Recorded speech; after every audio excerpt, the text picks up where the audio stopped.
है everyone, good evening, good evening, good evening. My name is Vishwadeep और आपका स्वागत करता हूं गेट वाला के प्लेटफॉर्म पे। और आज हम बात करने वाले हैं फ्लोटिंग पॉइंट रिप्रेजेंटेशन के बारे में। जल्दी से मुझे कंफर्म कर दीजिए कि आप सब लोगों को मेरा ऑडियो और वीडियो दोनों क्लियर है। रिफ्रेश करो भाई, रिफ्रेश करो, जल्दी से रिफ्रेश करो। वीडियो अवेलेबल है अब। देखिए देखिए देखिए, जल्दी से कंफर्म कर दीजिए ऑडियो वीडियो दोनों क्लियर है या नहीं। Checkout checkout checkout. अरे अवेलेबल है, नहीं है? आएगा आएगा, वीडियो आएगा, ऐसे कैसे नहीं आएगा यार। रिफ्रेश करो एक बार। किस चीज की एरर आ रही है? ओके, रिफ्रेश करिए जल्दी से, रिफ्रेश करिए जल्दी से, क्विकली क्विकली रिफ्रेश। सब रिफ्रेश करो। हो गया, it's fine now. Okay okay great. मेरी तरफ से कोई मिस्टेक नहीं थी। मैंने जब आपको सबसे पहला मैसेज किया था तब से मैं लाइव था। Only thing was कि you were not getting message. It was some back-end problem, back-end issue. Started just refreshed. Okay, अच्छी बात है। रिफ्रेश करने से ऐसे ही अगर सब कुछ क्लियर हो जाता तो क्या जिंदगी में मजा आता ना। थोड़ा मूड खराब है, रिफ्रेश किया अपने आप को, 5 मिनट में ऐसे ऐसे करके पेज रिफ्रेश कर लिया और मूड अच्छा हो गया, ऑल क्लियर, चलो पढ़ने का मन कर गया, है ना। ऐसा होता तो क्या बात थी। हाउ आर यू गाइस, कैसे हैं आप सब लोग? कैसे हैं आप सब? All fine, all good? Sir कल IEEE वाला छोड़ के सब अच्छे से आया? IEEE वाला तो आज पढ़ेंगे बेटा। फ्लोटिंग पॉइंट रिप्रेजेंटेशन में अपने आज IEEE ही पढ़ेंगे। ये स्टैंडर्ड की जो बात है वो आज हम डिटेल में पढ़ेंगे। कल तो खाली इंट्रोडक्शन दिया था। ऑडियो बढ़िया चल रहा है मेरा तो, और मस्त आवाज है मेरी, एकदम मस्त। मैं कैसा हूं, कैसा दिख रहा हूं आप लोगों को? I am all fine. Exam cancel करके घर जा रहे हैं? कैंसिल क्यों कराया भाई एग्जाम? ऐसे कैंसिल वैंसिल मत कराया करो यार, ऐसी आदत हो जाएगी फिर आप लोगों की, और फिर बोलोगे कि सर गेट एग्जाम भी कैंसिल करा दे। तो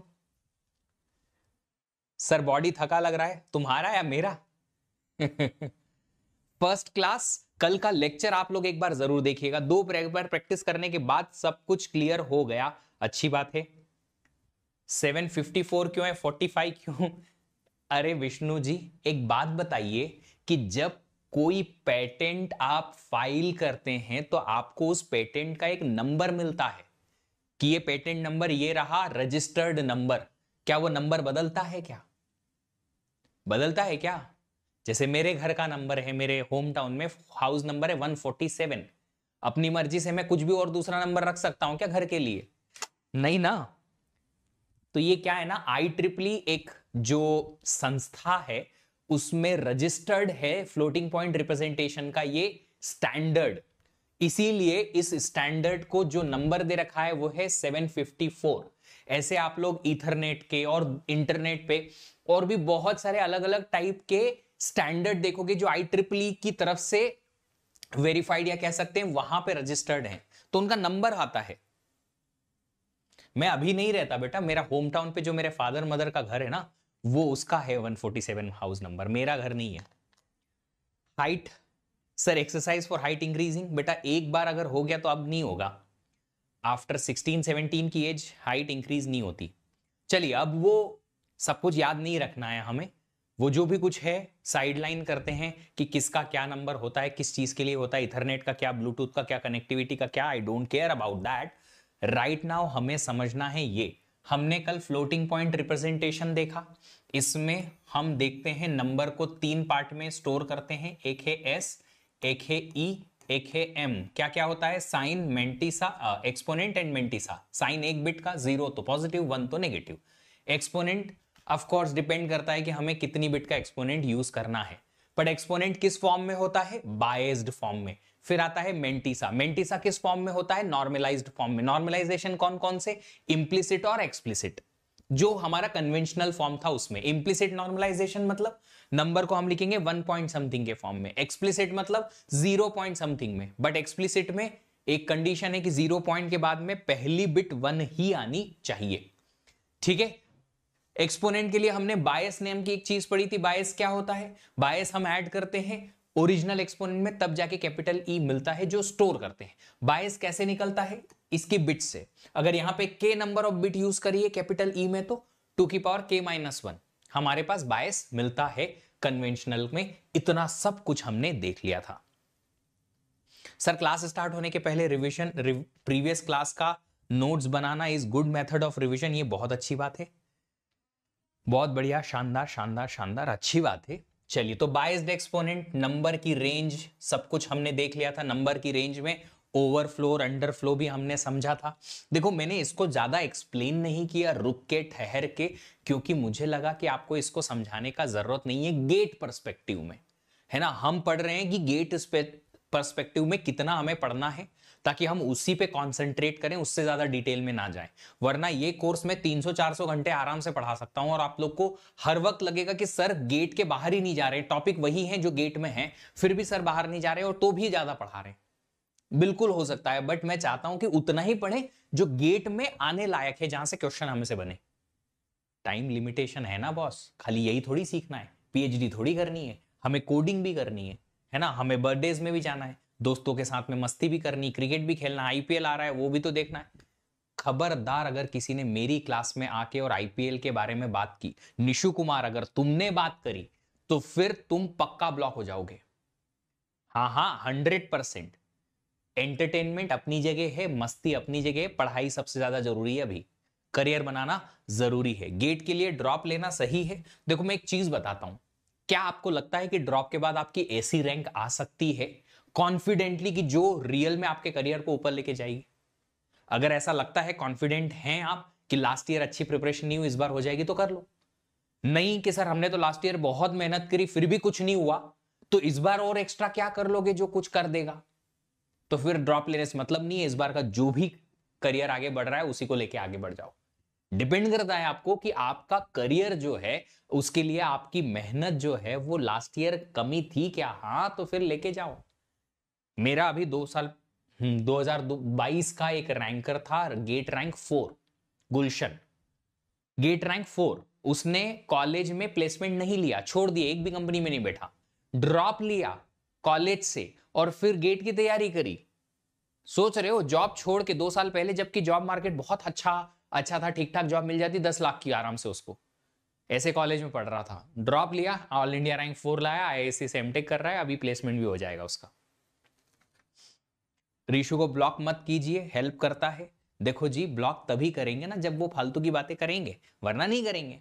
चलिए अभी सुनो, तो ये हमने सब देख लिया था डिटेल में, डीनॉर्मलाइज नंबर, और ये आज हम देखने वाले हैं, है ना। तो ये क्या है आज आराम से हम देखेंगे, बट उसके पहले हम रिकैप करते हैं एक बात को। मैंने कल आपको कहा था कि IEEE फॉर्मेट में नंबर को रिप्रेजेंट करने के लिए हमारे पास 2 ऑप्शन है, या तो आप single precision IEEE format use करो या डबल प्रिसीजन फॉर्मेट यूज करो। जल्दी जल्दी क्विकली टाइप करके बताओ, रिविजन करके आए हो ना?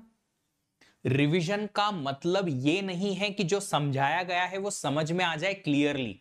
रिविजन के 2 मीनिंग है, एक जो क्लास में समझाया गया है दोबारा समझना और क्लियरली दिमाग में उतारना कि हाँ ऐसा होती है कंसेप्ट्स, और दूसरी चीज उसको याद भी रखना। गेट एग्जाम में नोट्स उठा के नहीं ले जाओगे कि चलो हाँ सर ने ये फॉर्मूला बताया था, फ्लोटिंग पॉइंट कहां, ये इससे आंसर आ जाएगा, नहीं, ये जाएगा यहां, नोट्स छपने चाहिए एज इट इज, तो उसके लिए याद भी रखना है। Quickly, sign exponent mantissa 32 bit का, ये 32 बिट का सिंगल प्रिसीजन नंबर रहेगा, जिसमें साइन 1 बिट का, एक्सपोनेंट 8 बिट का, मेंटिसा 23 बिट का। और बायस क्या बताया था रे मैंने? बोलो चमन बाबू, अरे सब चमन है मेरे लिए, बोलो बोलो बोलो। 127, 2 की पावर 7 होना चाहिए आइडियली अगर कन्वेंशनल के हिसाब से जाएं, पर यहां पे 2 की पावर 7 128 नहीं है, उससे एक कम कर रखा है। इसका रीजन मैं बताऊंगा आपको। डबल प्रिसीजन में सेम चीज 64 बिट में, तो सब क्या डबल डबल हो जाएगा? नहीं, साइन के लिए 1 ही बिट लगेगी अभी भी, एक्सपोनेंट के लिए 8 दूना 16 नहीं 11 ही बिट लगेगी, और मेंटिसा के लिए रिमेनिंग 52 बिट्स। ये तो कल बताया था रे मैंने, लिखवाया भी था। बायस क्या हो जाएगा यहाँ पे? कन्वेंशनल के हिसाब से तो 1024 आना चाहिए 2 की पावर 10, बट हम लेंगे 2 की पावर 10 में से एक कम, 1023। ऐसा क्यों है? वही सेम रीजन जो यहां है वो यहां है। अच्छा, आप लोगों ने सी प्रोग्रामिंग पढ़ी है ना?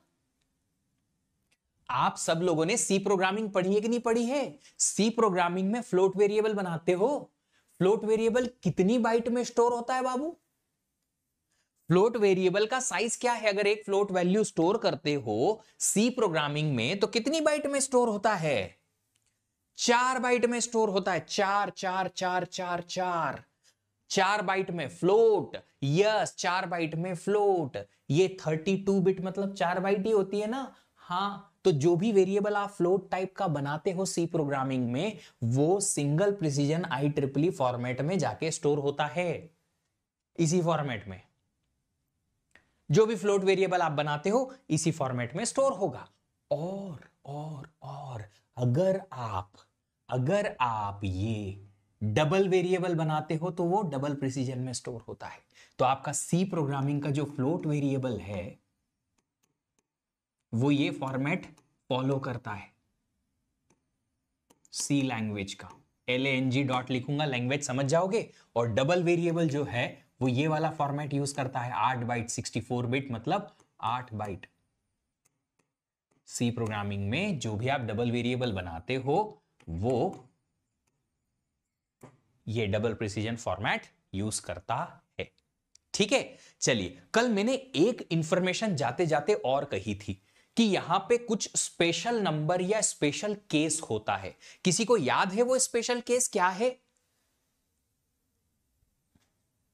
कभी कभी आपको नहीं, आखिरी में जाते जाते मैंने एक स्पेशल केस बताया था। वो स्पेशल केस किसी को याद है क्या? मैंने कहा था कि अगर कैपिटल ई सारे के सारे 0 हैं या फिर कैपिटल ई सारे के सारे 1 हैं तो ये दोनों केस किस में आएंगे?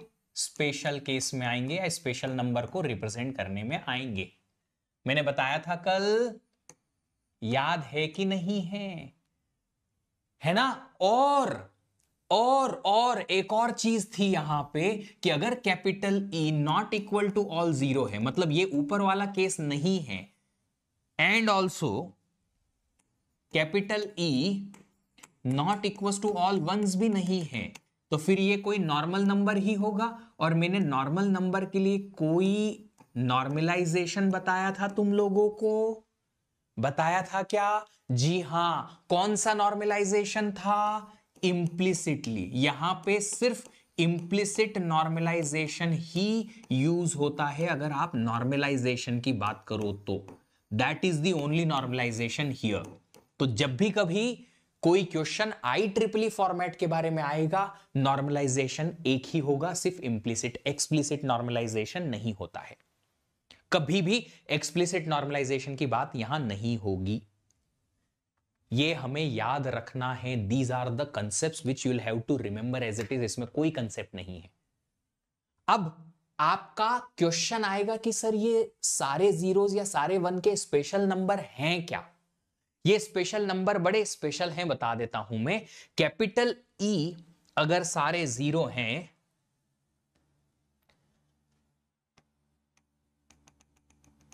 एंड मेंटिसा भी सारा 0 है, अगर आपने ऐसा कुछ रखा कि कैपिटल ई ऑल 0 रख दिया, मेंटिसा ऑल 0 रख दिया, तो इट रिप्रेजेंट्स 0। बट साइन के हिसाब से यहां पे 0 के 2 रिप्रेजेंटेशन है। अगर साइन 0 है तो ये +0 का रिप्रेजेंटेशन है, साइन 1 है same, exponent all zeros, mantissa भी ऑल जीरोस, तो ये क्या रिप्रेजेंट करेगा? -0। यहां पे 0 के 2 रिप्रेजेंटेशन है, 2 रिप्रेजेंटेशंस ऑफ 0। 0 के 2 रिप्रेजेंटेशन है, एक प्लस वाला माइनस वाला। एरिथमेटिक ऑपरेशंस के लिए दोनों में कोई फर्क नहीं पड़ेगा। आप 0 से किसी को भी मल्टीप्लाई करो 0 आएगा, ऐड करो 0 ही आएगा, सबट्रैक्ट करो 0 आएगा, डिवाइड करो तो गड़बड़ हो जाएगी, है ना, फिर आफत आएगी। But 0 is 0। ठीक है। सेकेंड चीज, अगर आपके पास साइन 0 है, एक्सपोनेंट हो गए सारे 1, क्या ये स्पेशल केस है या नॉर्मल केस है? स्पेशल केस, नॉर्मल केस है? बताइए क्या केस है? अगर एक्सपोनेंट सारे 1 हैं, स्पेशल केस है। तो स्पेशल केस में हम मेंटिसा को चेक करेंगे कि अगर मेंटिसा सारे के सारे 0 रखे हैं हमने, इट रिप्रेजेंट्स इंफिनिटी। हम यहां पे इंफिनिटी रिप्रेजेंट करा सकते हैं। अब ये कोई वैल्यू नहीं है, it is just a representation. अगर आपने ऐसा लिखा है, इसका मीनिंग है कि हमारे पास ये जो स्टोरेज है ये इंफिनिटी को रिप्रेजेंट करता है। अगर ये इंफिनिटी है, प्लस का इंफिनिटी, तो माइनस का भी आना चाहिए, माइनस इंफिनिटी भी होनी चाहिए ऑफ कोर्स। तो अगर s की वैल्यू 1, साइन की वैल्यू 1 आ जाती है, नेगेटिव वैल्यू आएगी, exponent all 1, mantissa all 0, exponent all 1, mantissa all 0। तो ये क्या रिप्रेजेंट करेगा? इंफिनिटी को रिप्रेजेंट करेगा, प्लस और माइनस। क्या ये 4 केस आपको समझ में आए? Are you understanding these 4 cases at least? कि ये स्पेशल नंबर्स में हमने अगर एक्सपोनेंट सारे 0 रखे, स्पेशल नंबर बनेगा ये, और उसमें मेंटिसा अगर सारा 0 है तो 0, अगर एक्सपोनेंट ऑल 1s है और मेंटिसा सारा 0 है तो इंफिनिटी। ये 4 केस तो हमें समझ में आ गए। अब ये रिमेंबर करना पड़ेगा जी, ये रिमेंबर करना पड़ेगा। इसका कंसेप्चुअल बैकग्राउंड जो है थोड़ा थोड़ा मैं कहीं ना कहीं मैपिंग बता दूंगा कि ये भी 0, ये भी 0, तो 0, एक्सपोनेंट 1 है, मेंटिसा 0 है, 0 की पावर 1, 0 की पावर 1 इज 0, नहीं 0 की पावर 1 इज इंफिनिटी, ऐसा याद रख सकते हो, है ना sir? But plus 0 minus 0 why, ये डिजिटल लॉजिक में या नंबर रिप्रेजेंटेशन में एक बहुत बड़ा प्रॉब्लम है बेटा, कि 0 के मल्टीपल रिप्रेजेंटेशंस होते हैं बाइनरी में या किसी स्पेशल नंबर सिस्टम में हो सकते हैं, डजंट मैटर। एरिथमेटिक ऑपरेशंस में कोई तकलीफ आएगी नहीं, यहां पे इतनी तकलीफ नहीं आएगी फ्लोटिंग के पर्सपेक्टिव में। चलिए इतना हो गया, तो एक तीसरा केस हम देखते हैं। वो तीसरा केस क्या है? साइन की वैल्यू 0 हो या 1 हो, कुछ भी हो, अगर एक्सपोनेंट ऑल 1s हैं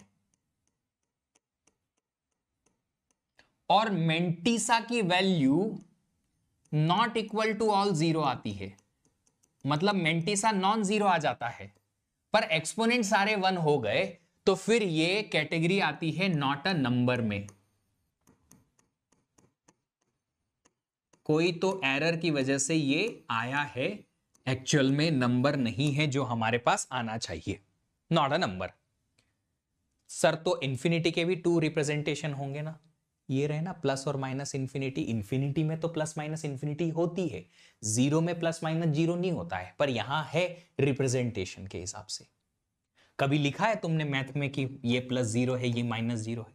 पर इंफिनिटी तो लिखते हो ना, ये प्लस इंफिनिटी की तरफ जा रहा है, ये माइनस इंफिनिटी की तरफ जा रहा है। कैसी बातें कर रहे हो यार, ये दोनों अलग अलग चीजें हैं पर ये सेम चीज है, एक ही चीज है। 0 का कोई साइन थोड़ी होता है यार। मुझे कहीं ना तुम शक के घेरे में डाल देते हो कि मैंने कौन सा वाला मैथ पढ़ा है और तुमने कौन सा मैथ पढ़ा है। अच्छा एक बात बताओ, तुम लोग मैथमेटिक्स पढ़ के भी आए हो या नहीं आए हो? I am just asking a question, क्योंकि मैंने नहीं पढ़ा है। मैंने 12th अपना बायोलॉजी से किया है, मैथमेटिक्स एडिशनल था बस पासिंग मार्क लाने के लिए। 12th तक मेरा बायोलॉजी कोर्स था, मैं अपना डिस्ट्रिक्ट टॉपर था बायोलॉजी में, 93 मार्क्स आए थे out of 100 in 12th exam मेरे को बायोलॉजी में। मैथ में आए थे 56 मार्क्स, वो भी कैसे तैसे आए, मेरे को भी नहीं मालूम कहां से आए, है ना। फिर भी तो मैं थोड़ा बहुत मैथमेटिक्स जानता ही हूं ना, थोड़ा तो जानता हूं, तुम भी जान लो यार, इतना तो जानने हैं, हर कोई जानता है। चलो चलो चलो वापस आते हैं, बात करते हैं इस बारे में कि अगला नंबर क्या हो सकता है। अगला नंबर समझते हैं क्या है। अगले नंबर के लिए हमें और थोड़ा डीप डाइव जाना पड़ेगा। 0 या 1, साइन की वैल्यू कुछ भी हो, एक्सपोनेंट अगर हमने सारे 0 रखे और मेंटिसा नॉट इक्वल टू 0 है ना। अगर एक्सपोनेंट सारा 0 है but mantissa not equal to 0 है, क्या अभी भी ये स्पेशल नंबर है या नॉर्मल नंबर है? स्पेशल नंबर या नॉर्मल नंबर? स्पेशल नंबर है अभी भी, क्योंकि एक्सपोनेंट सारे जीरोस हैं। स्पेशल नंबर में ये वाला जो स्पेशल नंबर है यही सबसे ज्यादा दर्दनाक तकलीफदायक है, क्योंकि लोगों को समझ नहीं आता। यह है डीनॉर्मलाइज्ड नंबर। क्या मतलब होता है डीनॉर्मलाइज्ड नंबर का? द नंबर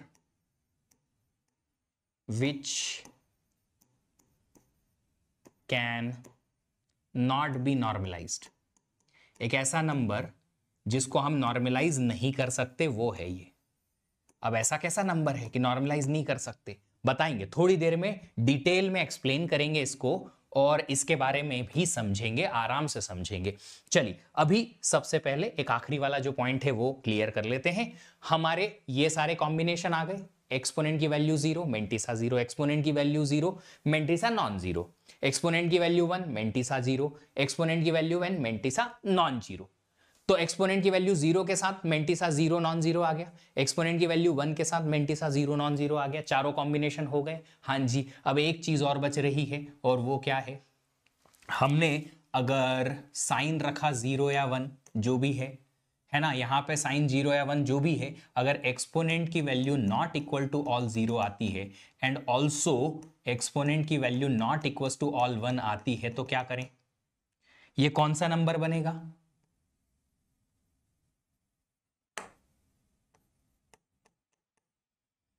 ये कौन सा नंबर बनेगा?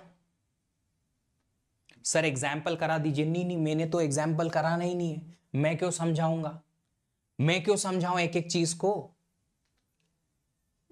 नहीं, मैं तो कुछ नहीं करा रहा, बस इतना ही पढ़ाऊंगा। पहले ये बता दो आप, अगर एक्सपोनेंट की वैल्यू नॉट इक्वल टू 0 है, नॉट इक्वल टू 1 है, मेंटिसा से हमें कोई फर्क नहीं पड़ेगा। मेंटिसा से हमें कोई फर्क नहीं पड़ेगा। Mantissa can be anything. Digital logic में एनीथिंग को हम लिखते हैं डोंट केयर टर्म्स के साथ, X X X X X, मतलब cross cross cross cross cross. What does it mean? सारे 0 हो सकते हैं, यस। सारे 1 हो सकते हैं, यस। कोई भी कॉम्बिनेशन ऑफ 0 1 हो सकता है, यस। कुछ भी लो मेंटिसा, मेरे को फर्क नहीं पड़ेगा।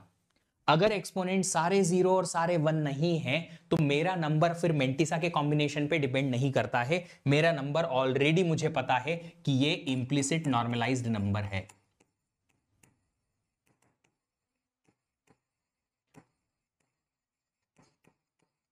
नॉर्मल नंबर है ये।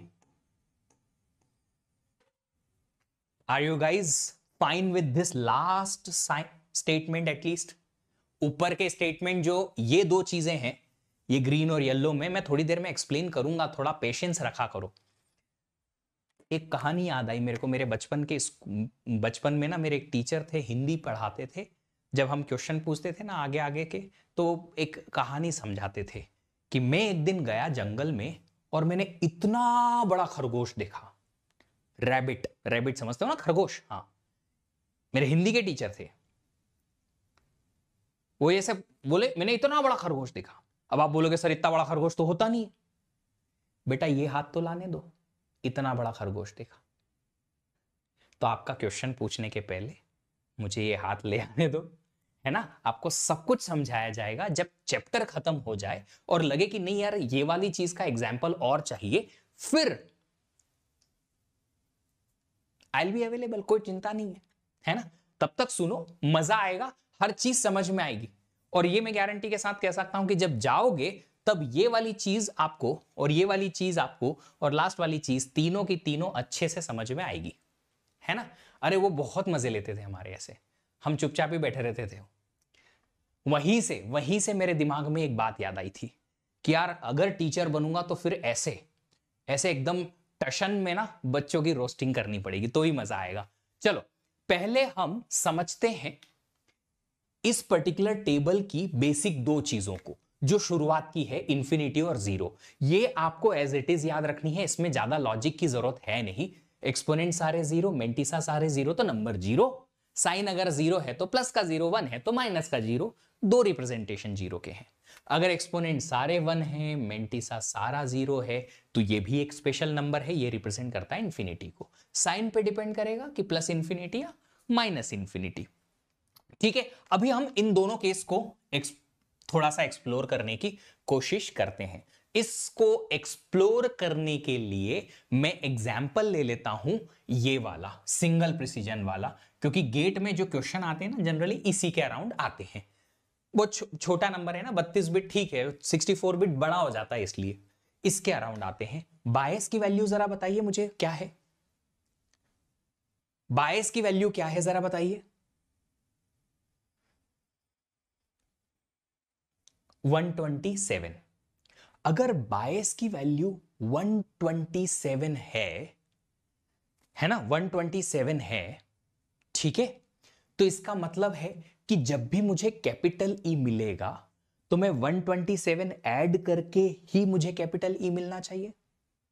कोई भी अगर नंबर मुझे मिला तो उस नंबर को मैं पहले नॉर्मलाइज करूं, फिर इंटू 2 की पावर ओरिजिनल एक्सपोनेंट आएगा जो भी, तो ई प्लस बायस करके ही मुझे कैपिटल ई मिलेगा। ये हमने कल के बेसिक जो फ्लोटिंग पॉइंट रिप्रेजेंटेशन है उसमें देखा था। वहां में और इसमें खाली अंतर इतना ही है कि बायस की वैल्यू जो हमने कल देखी थी उससे थोड़ी सी डिफरेंट है। दूसरी चीज, जब कैपिटल ई ऑल जीरो और ऑल वन होता है तो ये स्पेशल नंबर होता है। यही दो चीज कन्वेंशनल से यहां पे अंतर में है। बाकी सेम चीज है, बायस ऐड करना पड़ेगा, बायस्ड एक्सपोनेंट ही रखना पड़ेगा, नॉर्मलाइजेशन करना पड़ेगा, बिल्कुल अगर नॉर्मल नंबर है तो नॉर्मलाइजेशन भी करना पड़ेगा। सब कुछ सेम टू सेम है, कन्वेंशनल और यहां में सब कुछ सेम टू सेम है। दो चीज बदली है, एक तो ये बायस बदला है, 128 हो सकता था कन्वेंशनल के हिसाब से, बट 127 127 लिया यहां।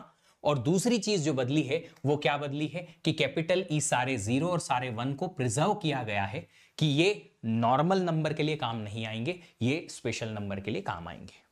ठीक है, दो चीजें अलग हैं। अभी मैं आपसे पूछना चाहता हूं कि अगर हम सिंगल प्रिसीजन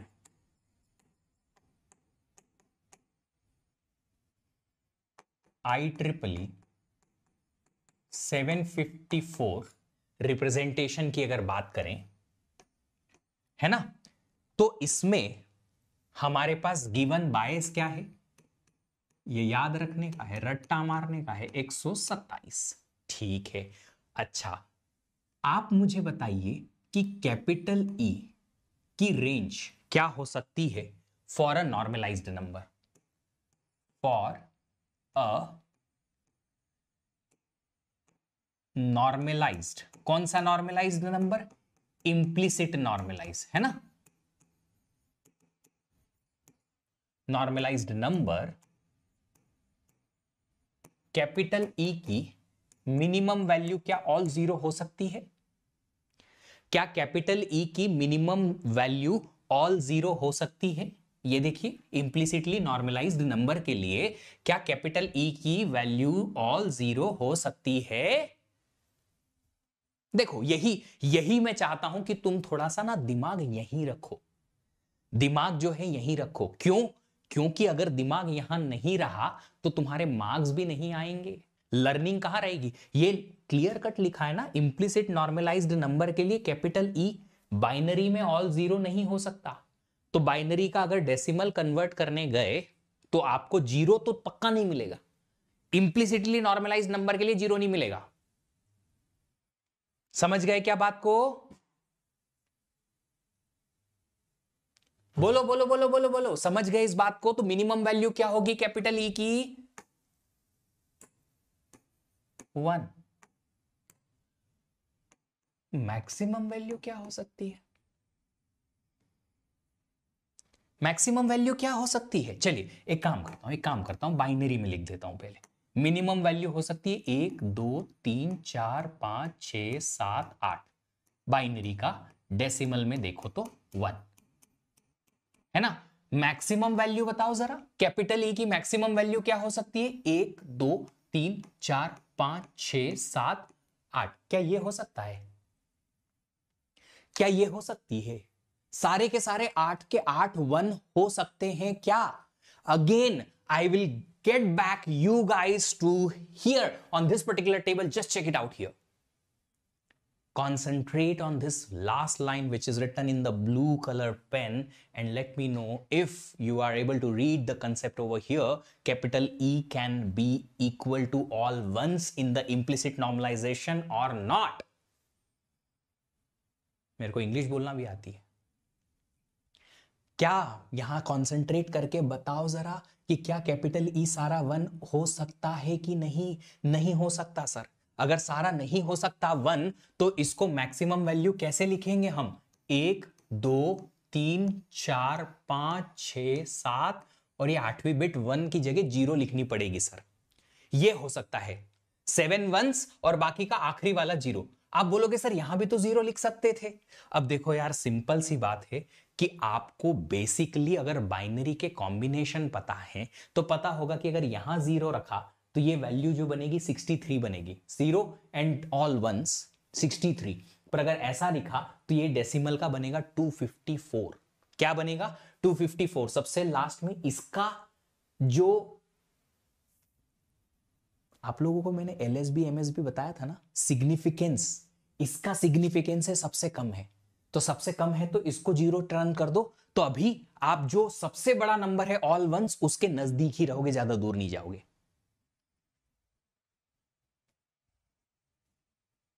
अभी क्या बाइनरी का अगर ये है तो ये डेसिमल का कितना होगा? 254। 255 is all ones in binary. अगर आप 8 1 रखोगे तो 255 बनेगा बाइनरी का 8 बिट का, और अगर आप एक 0 रख दोगे तो एक कम हो जाएगा 254। तो इसका मतलब है यहां पे कि range of capital E can be between 1 to 254। अगर कोई भी नॉर्मलाइज्ड वैल्यू आई, इंप्लिसिटली नॉर्मलाइज्ड, तो इज दैट फाइन? ये मैंने कौन सी बात बताई? नॉर्मलाइजेशन के बाद जब हमें स्मॉल ई मिलता है तो उसमें +127 करने के बाद, बायस ऐड करने के बाद कैपिटल ई जो बनता है वो ये बन रहा है। इसके बारे में मैंने बात कही है। आई एम सेइंग नंबर में जो एक्सपोनेंट आएगा ओरिजिनल वाला, उसमें 127 बायस की वैल्यू ऐड करोगे ये वाली, और उसके बाद कैपिटल ई बनेगा, और वो कैपिटल ई की मिनिमम वैल्यू क्या हो सकती है? 1, मैक्सिमम क्या हो सकती है? 254। अगर ऐसा है तो बताइए रेंज ऑफ स्मॉल ई क्या हो सकता है? स्मॉल ई क्या होता है? बायस माइनस करो, तो स्मॉल ई का मिनिमम वैल्यू क्या होएगा?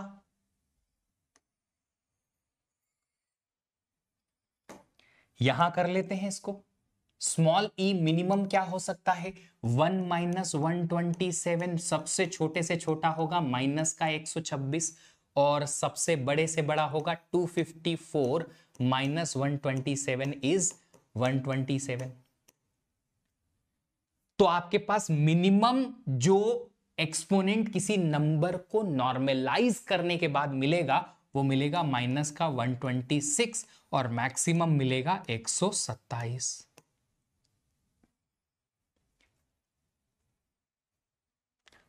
अगर आपके नॉर्मलाइज करने के बाद 126 से छोटा आया तो, -126 से छोटा आया तो क्या प्रॉब्लम है? क्या हमारा वैल्यू नॉर्मलाइज्ड की रेंज में आएगा? नहीं। अगर 127 से ज्यादा आया नॉर्मलाइज करके तो क्या हमारी वैल्यू हमारे नॉर्मलाइज्ड एक्सपोनेंट की रेंज में आएगी? नहीं।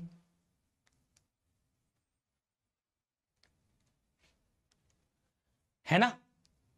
Is that fine? अभी इतना समझ में आई बात? इतनी बात समझ में आई? यस और नो? यस और नो, है ना? चलो अभी मैं इसके बारे में बात करता हूं। ये मान लो आपने एक कोई नंबर को नॉर्मलाइज करने की कोशिश करी, कोई नंबर को नॉर्मलाइज करने की कोशिश की। मैं एक एग्जांपल ले रहा हूं। आफ्टर कोई नंबर आया आपको पास बहुत बड़ा, normalisation, the value of a number seems to be like this, 1.01 into 2 की पावर 128।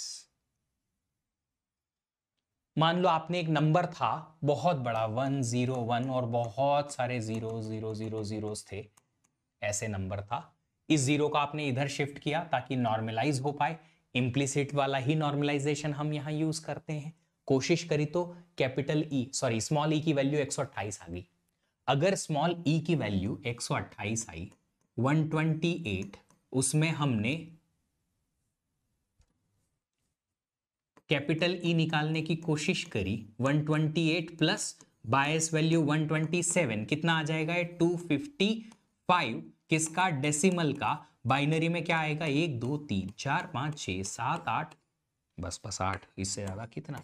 ये क्या ये एक्सेप्टेबल है? क्या ये एक्सेप्टेबल है कि मैं एक नंबर को नॉर्मलाइज करूं, उसके बाद उसका कैपिटल ई ऑल 1 आ जाए और उसको एज इट इज स्टोर भी कर दूं? नहीं। क्यों? क्योंकि हमने अभी जस्ट प्रूव किया कि किसी नॉर्मलाइज्ड वैल्यू के लिए सर मैक्सिमम एक्सपोनेंट जो ओरिजिनल वाला आएगा 127 आ सकता है, और नॉर्मलाइज करने के बाद 254 आ सकता है डेसिमल में। अगर 255 आ गया तो क्या ये हमारे नॉर्मलाइज्ड के केस में आएगा? नहीं। तो हम मना कर देंगे कि ये हमारे नंबर के रेंज के बाहर है। इसीलिए ये वाली एरर हमने यहां रखी है कि अगर हमने नॉर्मलाइज करने की कोशिश करी और कुछ करके कैपिटल ई ऑल 1 आ गया तो हम मना कर देंगे, भैया हम स्टोर नहीं करेंगे इसको, वी वोंट स्टोर इट। मान लो किसी ने हमें ऐसा कोई नंबर दे दिया ऑलरेडी स्टोर्ड वाला, जहां कैपिटल ई ऑल 1 था और मेंटिसा 0 नहीं था, नॉन जीरो कुछ तो था, तो हम बोलेंगे भैया ये नंबर जो है ये हमारे वैलिड रेंज में नहीं है, it's not a number, it is out of the range. इसीलिए ये वाली बात आई है कि सारे 1 अगर कैपिटल ई में कहीं आ गए किसी एरर की वजह से, किसी प्रॉब्लम की वजह से, और मेंटिसा नॉन जीरो आया, तो हम मना कर देंगे कि ये नंबर हमारे काम का नहीं है, नॉट अ नंबर है। बोलो अभी समझ में आई बात?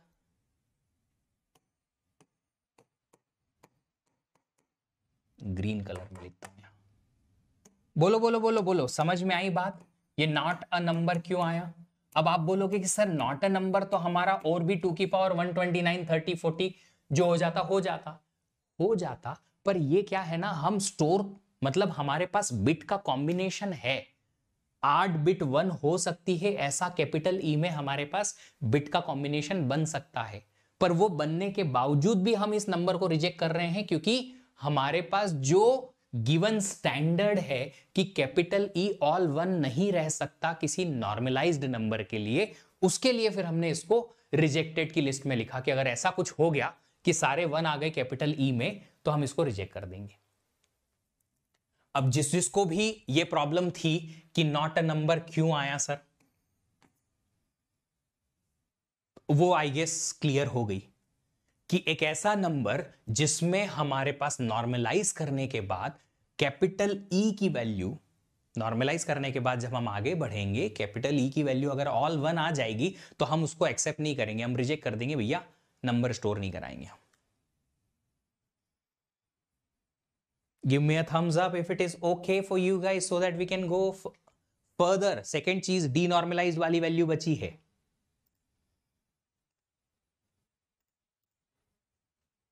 बोलो बोलो बोलो, इतना क्लियर है सब लोगों को?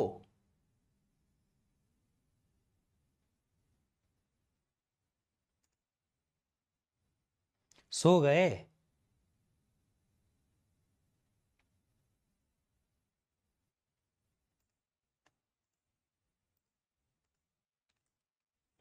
चलिए, अच्छी बात है। अब हम आगे बढ़ते हैं। समझ में अगर आपको आई है ये बात, तो डीनॉर्मलाइज्ड नंबर क्या है? देखो, मैंने आपको एक नंबर रेंज के बारे में बात बताई थी कल कि ये रेंज है, ये 0 है ना, 0 के आसपास यहां पे एक अंडरफ्लो का केस था कि बहुत छोटी वैल्यूज हैं जो हम स्टोर नहीं कर सकते, है ना, बताया था ना मैंने। देखो, ओवरफ्लो तो हम समझते हैं कि ये बड़ी वैल्यू है तो स्टोर नहीं होगी, ऑफ कोर्स, बट ये अंडरफ्लो जो है वो उसको कुछ हद तक सॉल्व करने की कोशिश की गई है। कैसे? ये डीनॉर्मलाइज्ड नंबर के थ्रू। ये डीनॉर्मलाइज्ड नंबर क्या है? ये डीनॉर्मलाइज्ड नंबर ऐसे बहुत छोटे छोटे छोटे छोटे, इतने छोटे छोटे नंबर हैं जो कि आप नॉर्मलाइज नहीं कर सकते। क्यों? क्योंकि बहुत छोटे नंबर को अगर आप नॉर्मलाइज करते हो ना, तो होता क्या है, आपके पास जो ये स्मॉल ई की रेंज है वो भी लिमिटेशन में है, -126 से और कम नहीं कर पाओगे। बट फिर भी हम इसे स्टोर करने की कोशिश करेंगे, नॉर्मलाइज्ड नहीं, किस फॉर्मेट में? डीनॉर्मलाइज्ड फॉर्मेट में। किस फॉर्मेट में? डीनॉर्मलाइज्ड फॉर्मेट में। मैं 2-3 एग्जाम्पल आपको देता हूं, आपके दिमाग में ये बैठ जाएगी। सर थोड़ा ऊपर से जा रहा है, कोई बात नहीं, थोड़ा ही जा रहा है ना। एक बार का इसको पूरा रिवीजन करोगे ना आज, तो आपके दिमाग में बैठेगा। एक्चुअली प्रॉब्लम क्या है ना, इस IEEE के साथ में याद रखने लायक चीजें बहुत हैं, याद रखने लायक चीजें बहुत हैं। तो जब तक वो दिमाग में याद नहीं रहती ना, फिर ऐसा लगता है कि क्लैरिटी नहीं आ रही है। होता है ऐसा, that is happening every single year, हर साल होता है ऐसा, सब मैक्सिमम बच्चों के साथ ऐसा होता है। इट्स ओके, मेरे पे ट्रस्ट कीजिए, अगर कर सकते हो तो एक दिन अपने आप को दो, जो मैंने एक्सप्लेन किया है उसको दोबारा सुनो, याद रखने की कोशिश करो इन कॉम्बिनेशन को। मैं गारंटी देता हूं कि आपको क्लैरिटी आएगी। नहीं आएगी, फिर से मैं पूरा एक्सप्लेन कर दूंगा एक एक चीज को, अगर नहीं आई तो। मैं हूं, आपको क्लैरिटी के केस में, कंसेप्चुअल केस में तो गलती गड़बड़ नहीं होगी। कोई चीज नहीं समझ में आ रही है ऐसा नहीं होगा। अगर आप अपनी तरफ से मेहनत में कमी रखोगे तो फिर उसका मैं कुछ नहीं कर पाऊंगा, बट मेरी तरफ से एक चीज इस टॉपिक के लिए कह सकता हूं, याद रखोगे तो हो जाएगा काम। चलो अभी मैं वापस जाता हूं डीनॉर्मलाइज नंबर की तरफ। ये डीनॉर्मलाइज नंबर क्या है, कल का हमने एक छोटा सा कंसेप्ट जो पढ़ा था, मैंने कहा था कि कल के कंसेप्ट को हम यूज करेंगे कि ये जो बहुत छोटे नंबर हैं जीरो के अराउंड, जो कि अंडरफ्लो में होते हैं, वो अंडरफ्लो जो है उसका हम क्या करेंगे, उस अंडरफ्लो के अराउंड जो क्वेश्चन या नंबर्स आते हैं, उन नंबर को हम आराम से स्टोर कर पाएंगे। सर डीपीपी में 20-25 क्वेश्चन दे देना, आज ही हम 8-10 क्वेश्चन सॉल्व करेंगे, 3, 4, 5, 7 क्वेश्चन है डीपीपी के, और पीवाईक्यू 10-12 क्वेश्चन है, आपका काम बन जाएगा। इससे ज्यादा क्वेश्चन प्रैक्टिस करने के लिए अलग से बनेंगे भी नहीं, क्योंकि एक ही एक टाइप के क्वेश्चन आते हैं मेनली। डीनॉर्मलाइज नंबर क्या होता है पहले समझे तो डेफिनेशन लिख देता हूं यहां पे मैं।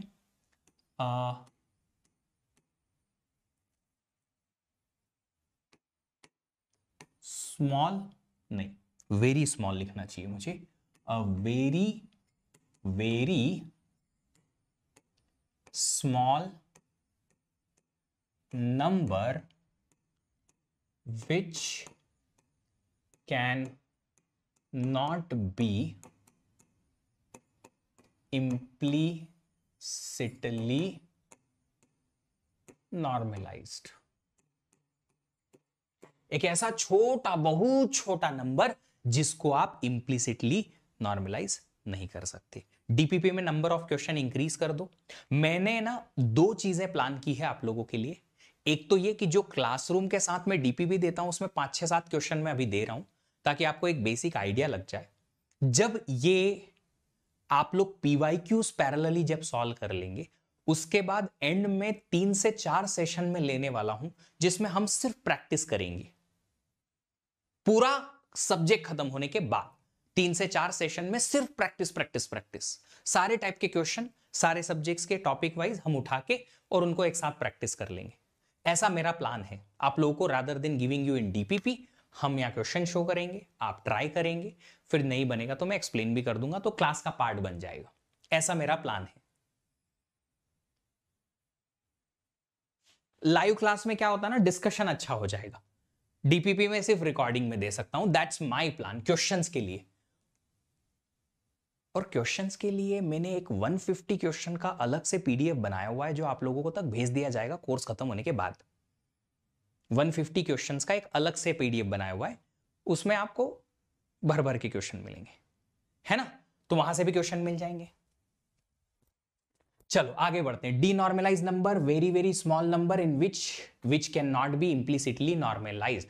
देखो छोटा नंबर है, मैं एग्जाम्पल आपको ले लेता हूं, यहां पे समझ में आ जाएगा कि एक छोटा नंबर है, बहुत छोटा नंबर है, ऐसा 0.0000 और फिर बहुत सारे जीरो, सारे जीरो जितने भी आप लोगों ने एग्जाम्स में अलग अलग टेस्ट पेपर में यहां वहां बचपन से लेके अभी तक खाए हुए हैं, वो सारे यहां आ जाएंगे, और आखिरी में है 101। बहुत छोटा नंबर है। इसको अगर मैं इंप्लिसिटली नॉर्मलाइज करने के लिए गया,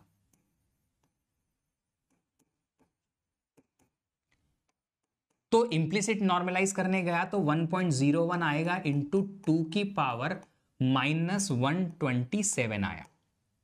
मान लो कि ये पॉइंट इधर शिफ्ट किया, अब ये बहुत छोटा नंबर है, छोटे को 1 पॉइंट में कन्वर्ट किया।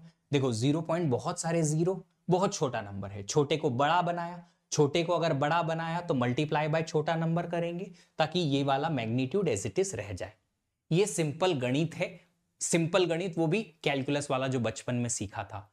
जहां तक मुझे समझ में आ रही है ये क्लियरिटी समझ में आई होगी आपको। बट प्रॉब्लम यहां पे ये है कि ये हमारी पहुंच के बाहर हो गया, नंबर अपने हाथ से निकल गया। जैसे बच्चे के लिए, आपके लिए बोलते हैं ना पेरेंट्स, यार अब ये हाथ से निकल गया है, हमारा बच्चा अब जो है हमारे हाथ से निकल गया, ऐसे ही ये रेंज जो है एक्सपोनेंट की, एक्सपोनेंट हमारे हाथ से निकल गई है।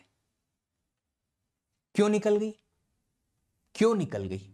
क्योंकि हमने सब लोगों ने मिलके ये पहले से ही समझ लिया, पहले से कैलकुलेट कर लिया कि स्मॉल ई जो नंबर के साथ आएगा ओरिजिनल एक्सपोनेंट -126 आएगा, इससे ज्यादा छोटा नहीं आ सकता। नहीं आ सकता? नहीं। तो क्या फिर ये ऑप्शन सही है? हम बोलेंगे नॉट अलाउड।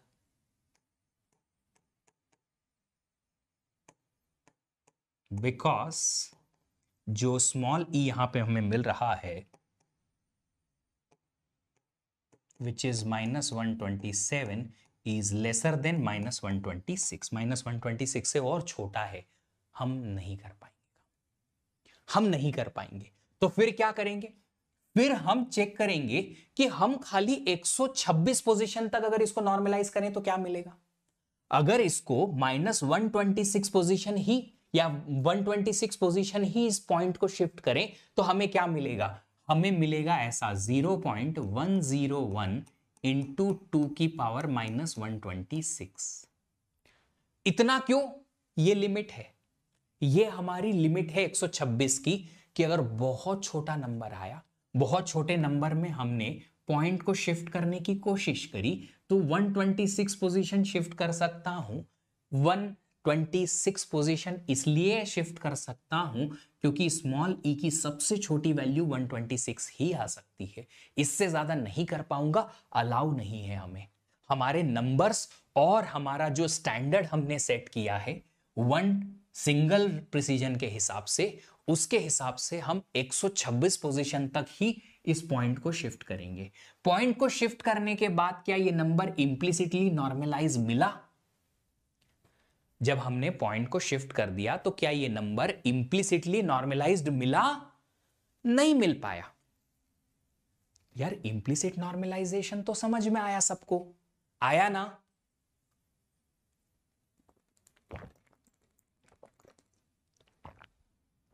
इंप्लिसिट नॉर्मलाइज जो है वो होता है 1 पॉइंट समथिंग के फॉर्म में। इंप्लिसिट नॉर्मलाइज अगर नहीं मिला तो क्या हम फिर इस नंबर को स्टोर नहीं करेंगे?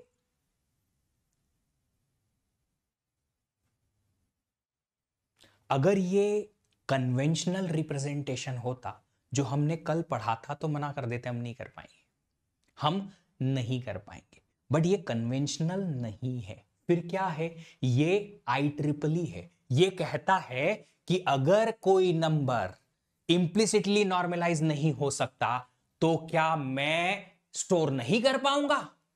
करूंगा। अगर एक पेपर पे ठप्पा नहीं लगा तो क्या तारा पाकिस्तान नहीं जाएगा? जाएगा, पक्का जाएगा। सेम, अगर नंबर इंप्लिसिटली नॉर्मलाइज नहीं हो पाया तो क्या स्टोर नहीं करेंगे? करेंगे, पर कैसे करेंगे? Yellow yellow dirty fellow. एक ऐसा नंबर जो नॉर्मलाइज नहीं हो सकता पर छोटा नंबर है तो हम उसको डीनॉर्मलाइज्ड फॉर्म में स्टोर कर देंगे। नहीं नहीं, एक्सप्लिसिटली वाली बात ही नहीं है। मैंने यहां पहली बार में ही कह दिया, यहां एक्सप्लिसिट नॉर्मलाइजेशन का नाम लेना भी अपने आप में गुनाह है। There is no any term called as explicit normalisation here. या तो वो इंप्लिसिटली नॉर्मलाइज्ड है या वो नहीं है। Only what I am saying is कि नंबर को अगर बहुत छोटा है और वो नॉर्मलाइज नहीं हो पाया तो हम इसको स्टोर करेंगे कैसे? डीनॉर्मलाइज्ड फॉर्म में। Store it as denormalized form. अब डीनॉर्मलाइज्ड फॉर्म में क्या होगा? साइन तो आ जाएगा, प्लस माइनस जो भी आता है वो आ गया है ना, साइन आ गया, 0 या 1 जो भी मान लो, प्लस है तो 0, माइनस है तो 1। डीनॉर्मलाइज्ड के लिए कैपिटल ई क्या स्टोर करते हो रे? जरा देखो तो तुम्हारी आंखें कैसे काम करती है। आंखें और दिमाग। जैसे क्रिकेट में हैंड आई कोऑर्डिनेशन होता है, ऐसे यहां पे आपका माइंड एंड आई कोऑर्डिनेशन बताओ, और बताओ कि कैपिटल ई क्या स्टोर करोगे डीनॉर्मलाइज्ड के लिए। कैपिटल ई हम रखेंगे ऑल जीरोस। क्या रखेंगे? All zeros. कैपिटल ई किसके लिए? डीनॉर्मलाइज के लिए। तो हमने यहां कैपिटल ई सारा रख दिया, 1 2 3 4 5 6 7 8 जीरो रख दिए। अब क्या मेंटिसा क्या होता है? पॉइंट के बाद का नंबर। मेंटिसा हमने पॉइंट के बाद का नंबर रख दिया। जितनी भी बिट की मेंटिसा आएगी सब 101 और बाकी का सारे जीरोस। क्या हमने इस नंबर को स्टोर करने लायक बना दिया? यस। एक और एग्जांपल लेता हूं। एक नंबर है 0.0000, ढेर सारे जीरो, फिर है 11। अब ये जो नंबर है, अगर हम इसको नॉर्मलाइज करने की कोशिश करें, हम नॉर्मलाइज कब तक कर सकते हैं? छोटा नंबर है तो सिर्फ 126 पोजीशन तक। मैंने मान लो नॉर्मलाइज करने की कोशिश करी और उसके बाद नंबर आया 0.1230 और 11 इंटू 2 की पावर -126। ये जो पोजीशन थी हमारी, इस पॉइंट को इधर शिफ्ट किया मैंने, और कितना पोजीशन? 126। क्यों? मैंने इसका एक्सप्लेनेशन दिया है कि इससे ज्यादा हमारे पास रेंज नहीं है, उम्मीद ऑप्शन नहीं है, तो हमने कर दिया। पर ये जो पॉइंट है हमारा इंप्लिसिट नॉर्मलाइजेशन के हिसाब से तो नहीं आया।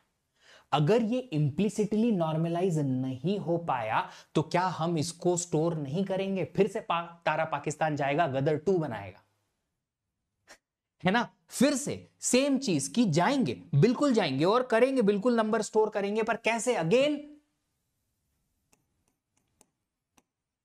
Number is not implicitly normalized, hence store it as denormalized number। तो एक ऐसा बहुत छोटा नंबर है जिसको हमने स्टोर करने की कोशिश करनी है एज डीनॉर्मलाइज्ड नंबर। तो बताइए, अगर हम यहां इसको रखने जाएंगे डीनॉर्मलाइज्ड की तरीके से, तो साइन में जो भी 0 या 1 आया पॉजिटिव नेगेटिव के लिए रख दोगे। एक्सपोनेंट में क्या रखोगे? सारे जीरो। कंपलसरी हो जाएगा। क्यों? क्योंकि ये डीनॉर्मलाइज्ड नंबर है। मेंटिसा में क्या रखोगे? पॉइंट के बाद का जो भी है, 0 0 0 3 0 2 1 और बाकी की सारी जीरोस। क्या आप मुझे बता सकते हो कि ये नंबर एक्सप्लिसिटली नॉर्मलाइज्ड है? नहीं है, तो भी क्या स्टोर किया? हाँ।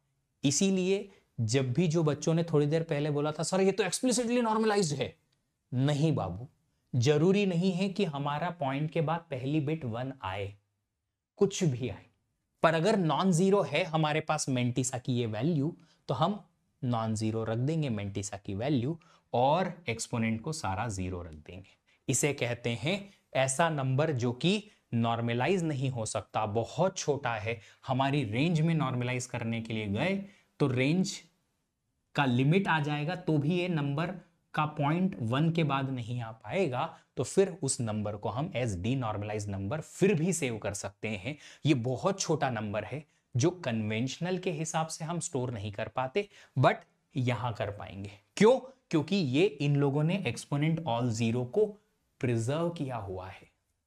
एक्सपोनेंट ऑल जीरो को प्रिजर्व किया हुआ है किस केस में? कि exponent all zero, mantissa non zero, हमारे पास डीनॉर्मलाइज नंबर आएगा।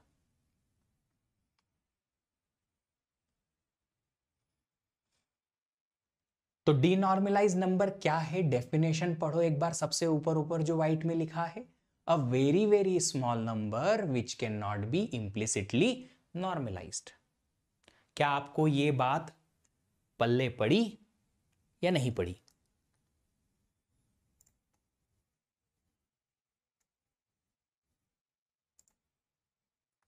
बोलो बोलो बोलो बोलो बोलो।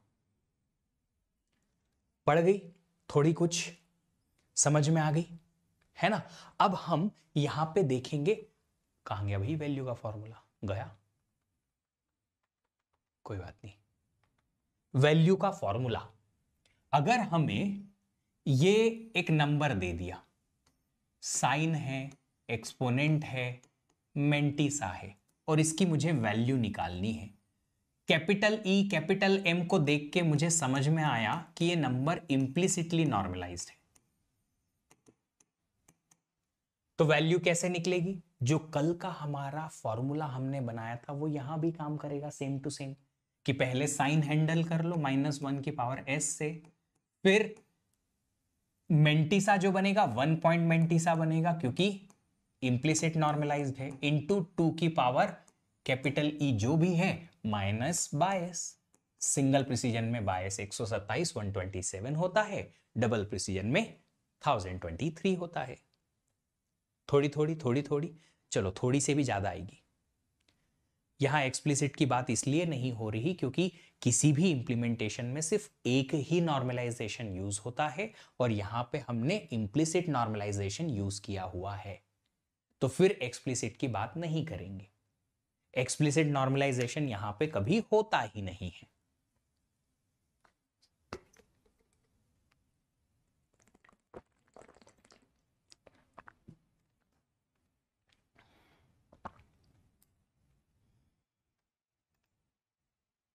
बोलिए, अभी इतना क्लियर है ना? ये फॉर्मूला समझ में आया वैल्यू का? इंप्लिसिट नॉर्मलाइजेशन जो हमने कल देखा था वही का वही है। बट अगर यही चीज मैंने आपको कही कि अगर हमें समझ में आया कि कैपिटल ई ऑल जीरो है, मेंटिसा नॉन जीरो है, तो ये जो गिवन वैल्यू है किस टाइप का होगा? वो ये डीनॉर्मलाइज्ड नंबर होगा। डीनॉर्मलाइज्ड नंबर को कैसे बनाओगे? डीनॉर्मलाइज्ड के लिए फॉर्मूला क्या बनेगा? -1 की पावर s इंटू डीनॉर्मलाइज्ड में जो नंबर हमें बनता है क्या वो इंप्लिसिटली नॉर्मलाइज्ड है? नहीं। पॉइंट के पहले क्या 1 आएगा कि 0 आएगा? पॉइंट के पहले 1 आएगा कि 0 आएगा? कोई भी डीनॉर्मलाइज्ड नंबर आप देखोगे तो पॉइंट के पहले 1 आएगा कि 0 आएगा? सर 0 आएगा। उसके बाद क्या है? ये एज इट इज मेंटिसा, तो मैं यहां लिख दूं 0 पॉइंट मेंटिसा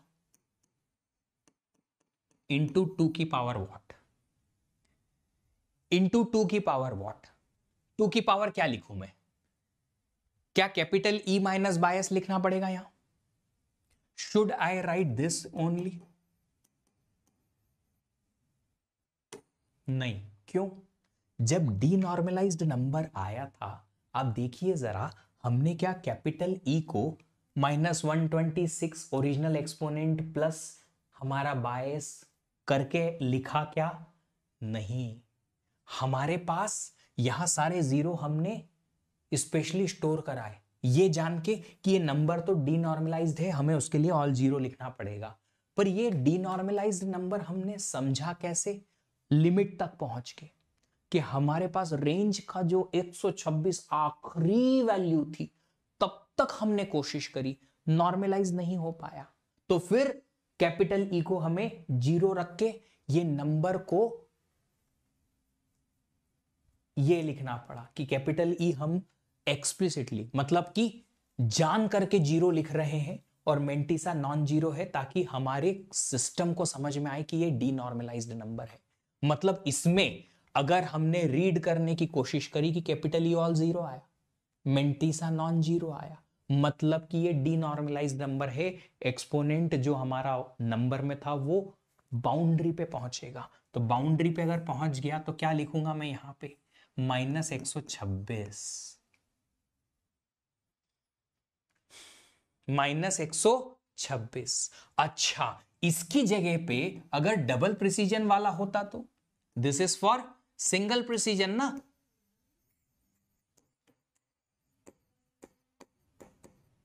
अगर यही वैल्यू डबल प्रिसीजन के लिए लिखनी पड़ती तो -1 की power s into 0 point mantissa into 2 की पावर माइनस का 1022 लिखना पड़ता फॉर डबल प्रिसीजन।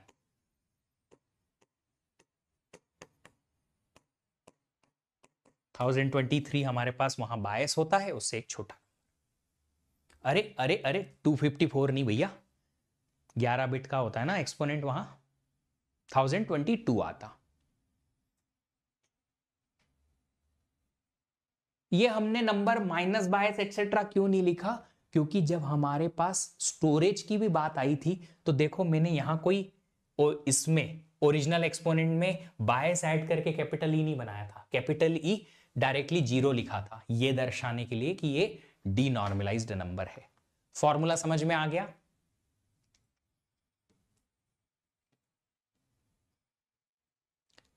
कहीं कहीं पे इस चीज को ऐसे भी लिखा जा सकता है,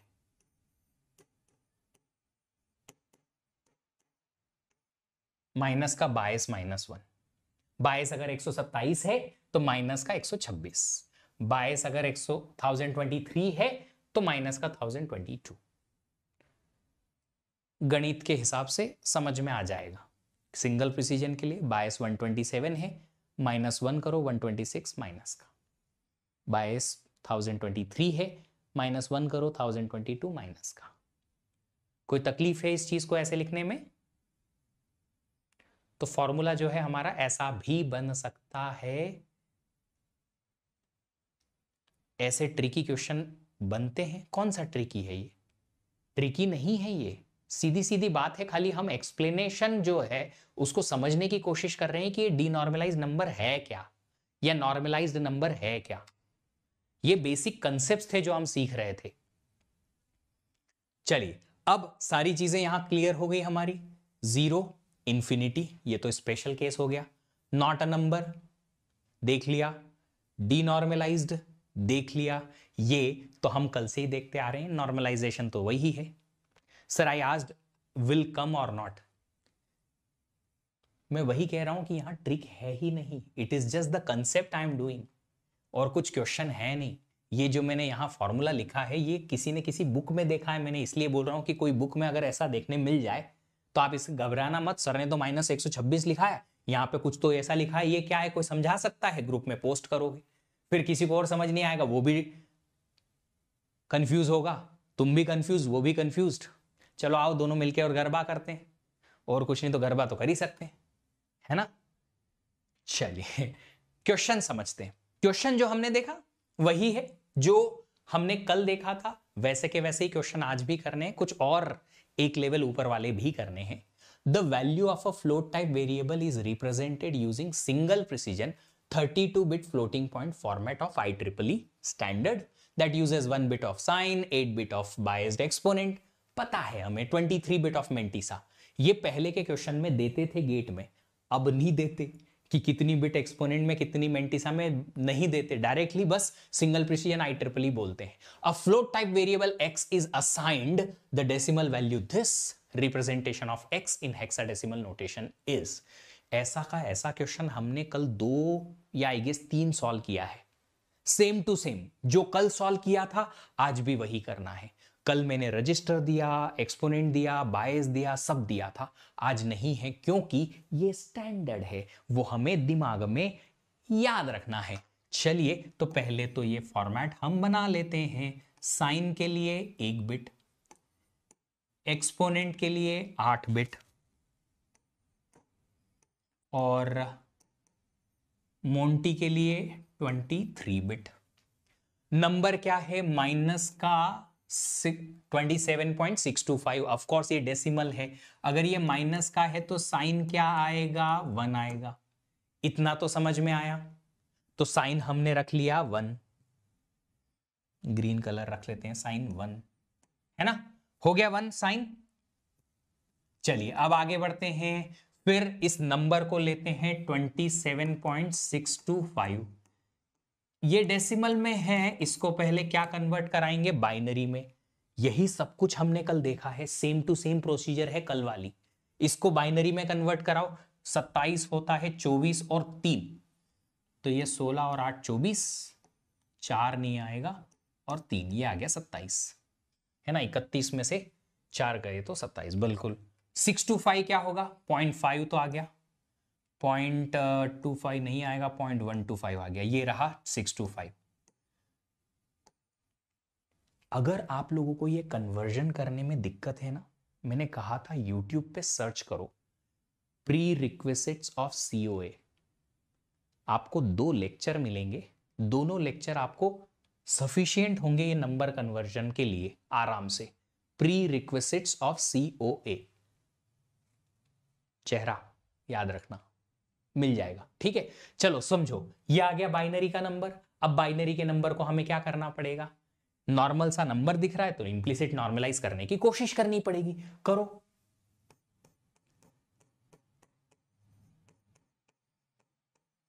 इंप्लिसिट नॉर्मलाइजेशन अगर करेंगे तो क्या लिखेंगे, जल्दी से बताओ।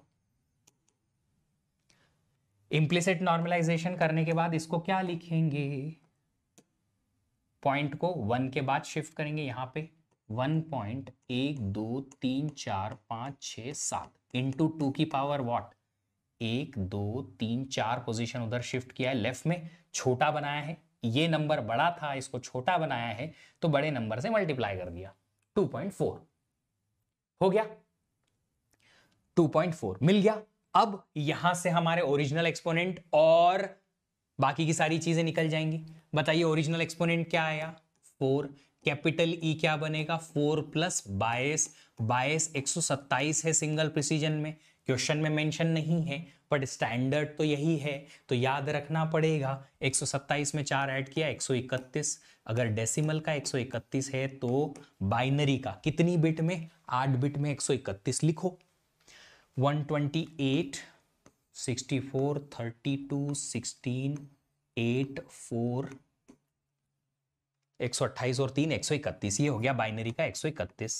ठीक है, मेंटिसा क्या आया बाबू? यहां पे पॉइंट के बाद का एज इट इज नंबर, ये 1 और ये पॉइंट हम स्टोर नहीं करते, पॉइंट के बाद का ही स्टोर करते हैं। 101 1101 और बाकी की जीरो आग लगा देना ताकि 0 से वो 23 बिट का हो जाए। रखते हैं। एक्सपोनेंट क्या आया? 1 2 3 4 5 6 7 8। मेंटिसा क्या आई? 1 2 3 4 5 6 7 8 9 और ढेर सारे जीरोस। देखो जरा,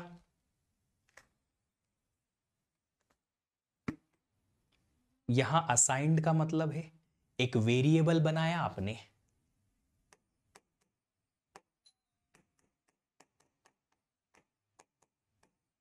ये है असाइंड का मतलब।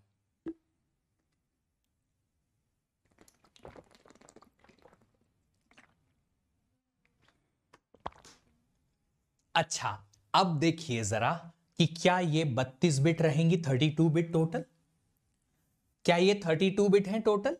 अगर ये 32 बिट है टोटल तो क्या इस 32 बिट को आप 8 डिजिट हेक्साडेसिमल में कन्वर्ट कर सकते हो? बाइनरी टू हेक्सा अगर आप कन्वर्ट करने चाहते हो तो 4 बिट बाइनरी 1 डिजिट हेक्सा बनता है, 4 bit binary 1 digit hexadecimal. Hexadecimal means base 16 में 2 की पावर 4 होता है ना 16, इसलिए तो हर एक 4-4 के कॉम्बिनेशन को आप हेक्साडेसिमल में लिखोगे। 4-4 बिट का कॉम्बिनेशन ले लो। 4 बिट का यहां कॉम्बिनेशन लिया, यह आया 1100। 1100 होता है 12। 0 से लेके 9 तो वो जो डिजिट है आपके पास हेक्साडेसिमल में वो होते हैं। 10 को आप लिखते हो ए, 11 को बी, 12 को सी, 13 को डी, 14 को ई और 15 को एफ। ऐसे आपके पास टोटल 16 डिजिट आती हैं 0 से लेके 9, A B C D F hexadecimal में। अगेन आई एम रिपीटिंग, आप प्लीज कृपया करके जो मैंने अभी थोड़ी देर पहले बोला था प्री रिक्विजिट ऑफ सीओए, वो वीडियो देख लो यूट्यूब पे, आपको पूरी चीज क्लियर हो जाएगी, नंबर का खेल समझ में आ जाएगा। 3 ग्रुप ऑफ 4, 2 विल रिमेन। कहां से 2 विल रिमेन बाबू? 32 बिट है ना, टोटल 32 बिट है। 32 बिट 4-4 बिट का कॉम्बिनेशन टोटल 8 डिजिट बनेगी। तो पहले आया 12, 12 इज सी, देन 0001 1 1101 1101 होता है 13 विच इज डी, फिर आया वापस से 1101, फिर से डी, और बचे हुए सारे 0 1 2 3 4। तो आंसर आएगा C1DD00। DE कहां से आया? अच्छा 1101, 1101 ही तो है।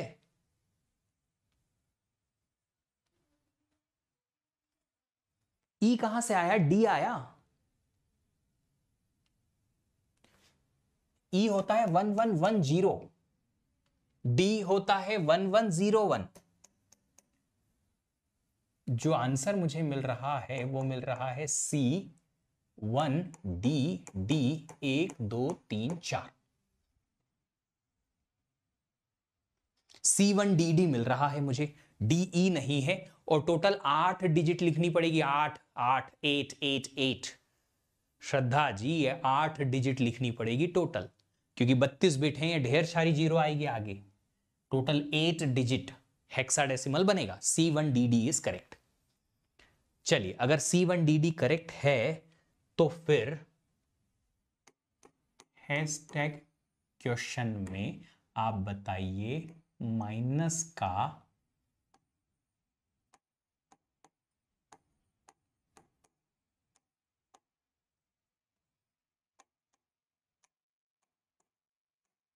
how to represent this number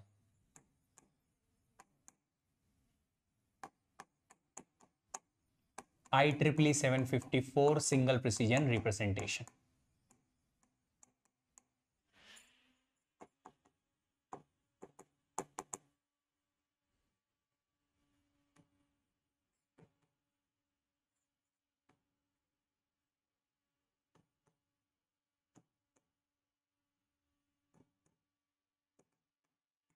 same चीज जो अभी थोड़ी देर पे की, आपका करेक्ट है, धन्यवाद जी। तनिष्क जी, कितनी ज्वेलरी की दुकान है आपकी? अरे आपके नाम पे बहुत सारी ज्वेलरी की दुकान चलती है।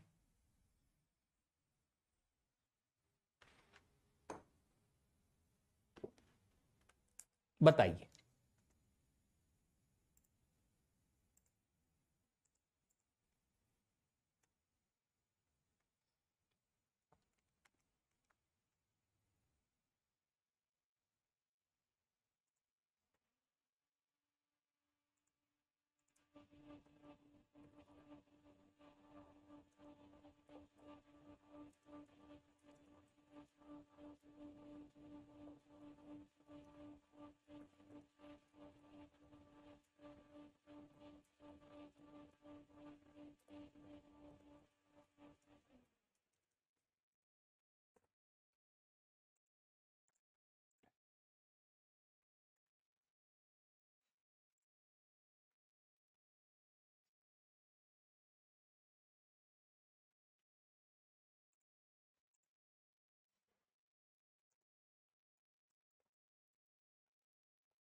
कर पा रहे हो?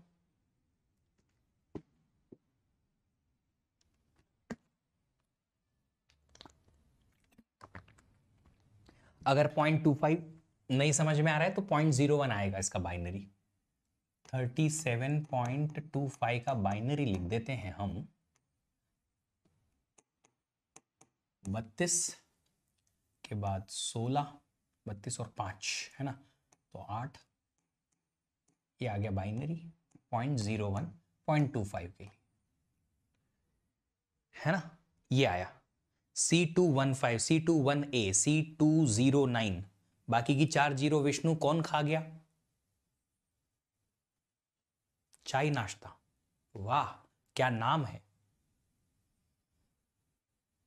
इसीलिए सब तुमको लोग खाए खाए रहते हैं, है ना। ये रहा बाइनरी, इसको सिंगल प्रिसीजन में स्टोर कराना है। सबसे पहले तो साइन देख लो, साइन में कोई तकलीफ नहीं है। माइनस का नंबर है तो हमारे पास साइन तो आना चाहिए 1। कैपिटल ई और एम हम देखेंगे, पहले इसको हम इम्प्लिसिट नॉर्मलाइज करेंगे। इम्प्लिसिट नॉर्मलाइजेशन करने के बाद सबसे पहले हमें क्या करना है, पॉइंट को शिफ्ट करना है। 1 2 3 4 5 पोजीशन 1.1 2 3 4 5 0 1 इंटू 2 की पावर 5। 5 क्यों? बड़ा नंबर है, छोटा नंबर है, बड़े से छोटा किया तो बड़े से मल्टीप्लाई करना पड़ेगा ताकि ये और ये सेम हो जाए। आ गया। अभी मेंटिसा तो निकल गया यहां से, छोटा छोटा नंबर 0 0 1 0 1 0 1 और ओरिजिनल एक्सपोनेंट आया 5, कैपिटल ई आएगा 5 प्लस 22 127, ये आ गया हमारे पास डेसिमल में। डेसिमल में आया 5 प्लस 127 कितना होता है 132, 132 डेसिमल का है तो कितना हो जाएगा ये 128, फिर 64 32 देन 16 देन 8 देन 4, ये हो गया आपका बाइनरी 8 बिट का। स्टोर कर लो इसको तो ये आ जाएगा एक, नहीं वाइट में करते हैं, 1 2 3 4 5 6 7 8। मेंटिसा क्या था ये लिख दिया मैंने यहां से 0 0 1 0 1 0 1 और बहुत सारी जीरोस ताकि ये 32 बिट का हो जाए, टोटल 23 बिट आ जाएंगी मेंटिसा में हमारी। अभी इसको अगर हेक्सा में कन्वर्ट कराएंगे 1 1 0 0 इज C, 0 0 1 0 इज 2, यह आ जाएगा 0 0 0 1 इज 1, 0 1 0 1 इज 5, C 2 1 5 और बाकी की 4 जीरोस आ जाएंगी। C 2 1 5 आंसर आ रहा है।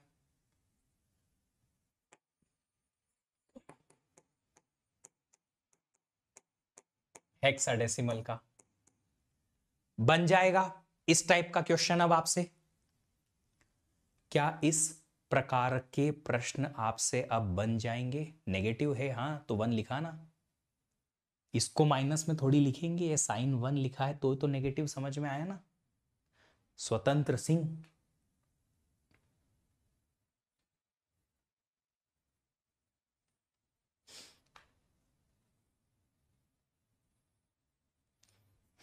चलिए अब मैं आपको क्वेश्चन देता हूं उल्टा। उल्टा क्या है? अगर मैंने आपको ये बाइनरी कॉम्बिनेशन दिया तो क्या इस बाइनरी से आप ये वैल्यू निकाल सकते हो? Of course. कैसे करेंगे इसको? करने के लिए हमें पहले तो capital E capital M check करना पड़ेगा कि कैपिटल ई कैपिटल एम जो है वो इस टेबल के हिसाब से किस में फिट हो रहा है, जीरो की इंफिनिटी, एन एन डीनॉर्मलाइज्ड या इंप्लिसिट, जिसमें भी फिट हो रहा है उसके अकॉर्डिंग उसको सॉल्व करेंगे। अगर जीरो है इंफिनिटी है तो डायरेक्टली लिख देंगे, एन एन है तो डायरेक्टली लिख देंगे, डी नॉर्मलाइज्ड है तो फॉर्मूला लगाना पड़ेगा। कहाँ है फॉर्मूला, कहाँ है फॉर्मूला, कहाँ है, ये रहा। अगर इंप्लिसिट है तो फॉर्मूला लगाना पड़ेगा। मेंशन रहेगा 32 के लिए कि 64 के लिए। ये देखो क्या लिखा है यहां पे, ये वर्ड क्या लिखा है, ये सुतीक्षण शर्मा। पहले तो तुम्हारे नाम का मतलब बताओ कि सुतीक्षण का मतलब क्या होता है। सिंगल प्रिसीजन 32 बिट ही तो होता है, लिखा रहेगा क्वेश्चन में, ऑफ कोर्स लिखा रहेगा। चलो अब ये आपके पास एक 32 बिट है, शुरुआत से ढेर सारी कुछ 0101 दे रखा है, यहां पे जितनी भी बची हैं बाकी सारी जीरो है बीच में। अब बताइए अगर ये 32 बिट का IEEE 754 रिप्रेजेंटेशन है, सिंगल प्रिसीजन ही होना चाहिए, तो ये नंबर क्या रिप्रेजेंट करता है बताइए? शार्प, कितना शार्प कि अगर तुम ऐसे करके किसी को सिर मारो तो उसके पेट में छेद हो जाए।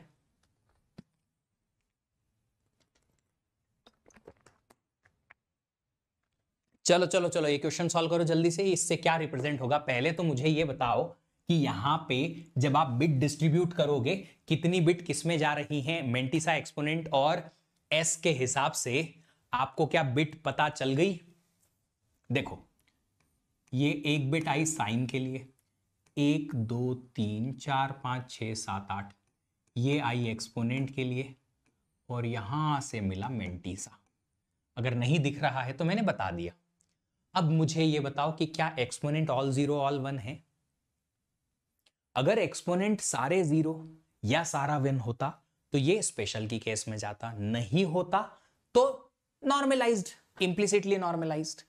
पहले पता करना पड़ेगा कि एक्सपोनेंट सारा जीरो या सारा वन है कि नहीं।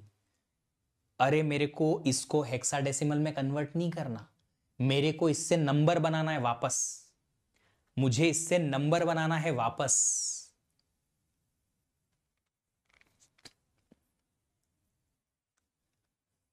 क्या कैपिटल ई सारा जीरो है? नहीं है, तो हम यहां लिखेंगे capital E not equals to all zero and also not equals to all one, hence its implicit normalised number. तो इसको इम्प्लिसिट नॉर्मलाइज्ड नंबर के हिसाब से सॉल्व कर लो। कैसे करेंगे? कैपिटल ई की वैल्यू बताइए, बाइनरी में क्या लिखी है? 1 2 3 4 5 6 7 8। इसको अगर डेसिमल में लिखे तो क्या आएगा? 128 और 3 131, है ना? आया? चलिए, तो ओरिजिनल एक्सपोनेंट या तो डायरेक्टली फॉर्मूला में ही कर देंगे इसको वैल्यू के लिए। वैल्यू क्या आएगी देख लेते हैं। मेंटिसा क्या आया जरा बताइए हमें? 1 1 और बाकी की सारी जीरोज है मेंटिसा में। तो वैल्यू क्या आएगी? साइन हम डायरेक्टली लिख देते हैं, जीरो के हिसाब से पॉजिटिव कर दो इसको। फिर मेंटिसा 1 पॉइंट मेंटिसा, क्योंकि यहां पे डीनॉर्मलाइज सॉरी इम्प्लिसिटली नॉर्मलाइज्ड नंबर है, तो 1.11 इंटू 2 की पावर ओरिजिनल एक्सपोनेंट निकालने के लिए कैपिटल ई माइनस बायस 127 करना पड़ेगा। आ गया 1.11 इंटू 2 की पावर 4। अब जो हम शुरुआत में नॉर्मलाइजेशन के लिए करते थे, इसका उल्टा करो कि अगर ये 2 की पावर 4 है, मल्टीप्लाई करेंगे तो बड़ा नंबर बनेगा ये। हाँ, तो इस पॉइंट को राइट में शिफ्ट कर दो। राइट में शिफ्ट करेंगे, 4 पोजीशन तो 2 तो 1 है, बाकी की 2 जीरो लगानी पड़ेगी। क्या ये नंबर आ जाएगा? क्या ये नंबर आ जाएगा बाइनरी का? 2 की पावर 4 को इसमें मल्टीप्लाई करेंगे तो क्या बनेगा? ये 0.1 1 2 3 4, ये पॉइंट इधर 4 पोजीशन राइट में शिफ्ट हो जाएगा। ये कर दिया हमने, जीरो लगा दिया आगे और बाकी की, क्योंकि बहुत सारी जीरो थी हमारे पास यहाँ। अब ये नंबर क्या है? ये नंबर डेसिमल का 28 है। अब डेसिमल का 28 जो है वो पॉजिटिव का रहेगा, क्यों? साइन था ना पॉजिटिव, एस की वैल्यू 0। तो this floating point representation is representing what? Decimal का 28, वो भी प्लस का। उल्टा किया, पहले अगर 28 दे रखा होता तो 28 को हम ऐसे लिखते, नॉर्मलाइज करते, ओरिजिनल एक्सपोनेंट निकालते, उसमें बायस ऐड करके 131 मिलता, मेंटिसा मिलता 1 1, फिर यहां स्टोर करते, मेंटिसा में 1 1 सारी जीरो, 131 एक्सपोनेंट प्लस के लिए साइन जीरो। ये हमने उल्टी प्रोसीजर लगा दी।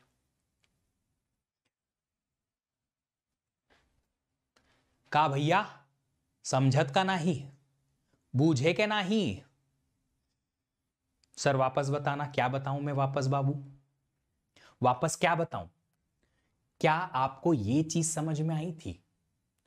ये चीज समझ में आई थी कि अगर मेरे को कोई नंबर दे रखा है तो पहले उसका बाइनरी निकालेंगे, बाइनरी से नॉर्मलाइज करेंगे, नॉर्मलाइज करने के बाद मिलेगा mantissa, original exponent, original exponent में बायस ऐड करके स्टोर्ड एक्सपोनेंट, स्टोर्ड एक्सपोनेंट को हमने बाइनरी में यहां लिख दिया 8 बिट में, मेंटिसा को हमने यहां लिख दिया। उल्टा अगर ये दे रखा है तो ये कैसे निकालूं?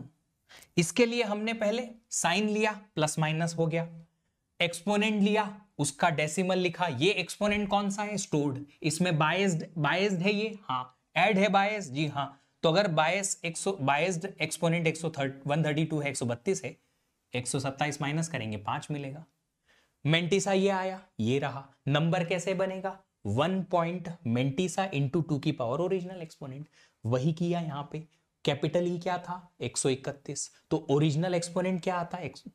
माइनस 127 करने के बाद 4। मेंटिसा क्या मिला? 1 1। तो वैल्यू में आ जाएगा 1 पॉइंट मेंटिसा इंटू 2 की पावर ओरिजिनल एक्सपोनेंट। रिवर्स कर दिया। अब देखो, हमने जो प्रोसीजर यहां से binary normalisation capital E M और इधर लिखा था, उसका जस्ट ऑपोजिट किया इधर, उसका जस्ट ऑपोजिट इधर किया। चलो चलो चलो, एक और क्वेश्चन।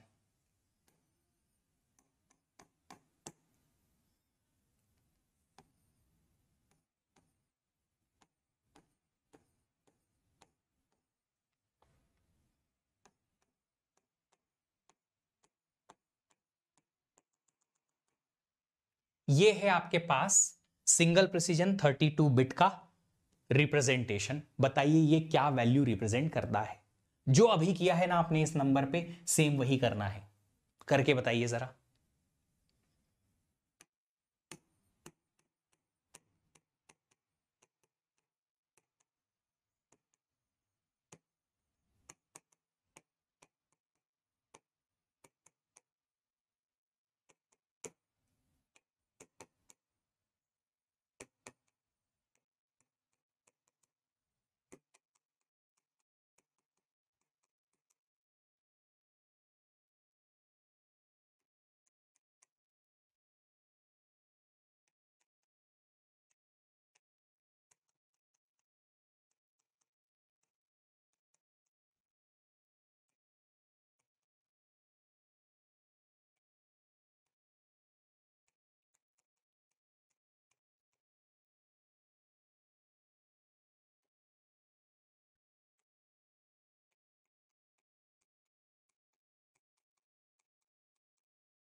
तीन चार अलग अलग वैल्यू आ रही, ऐसा कैसे रे बाबा?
नहीं,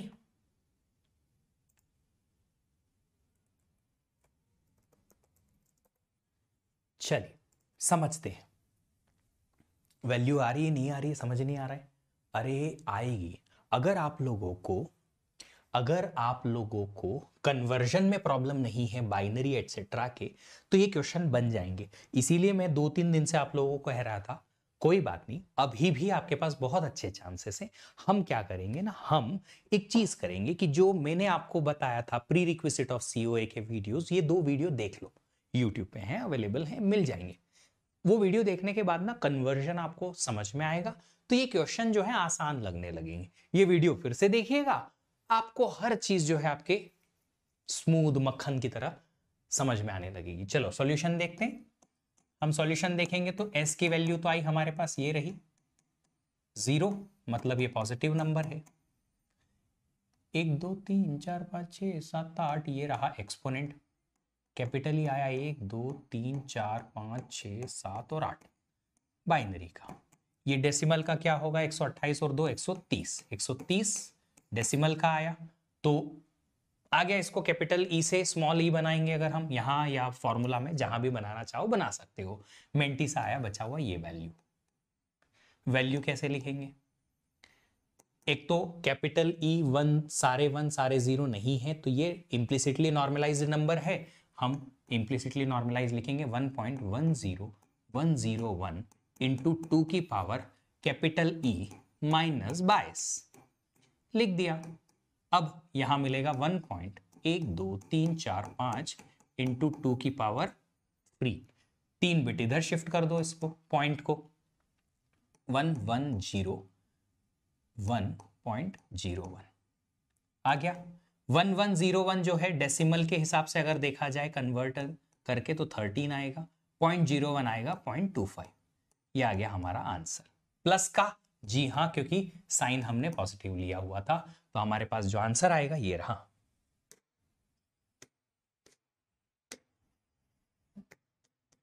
$13.25।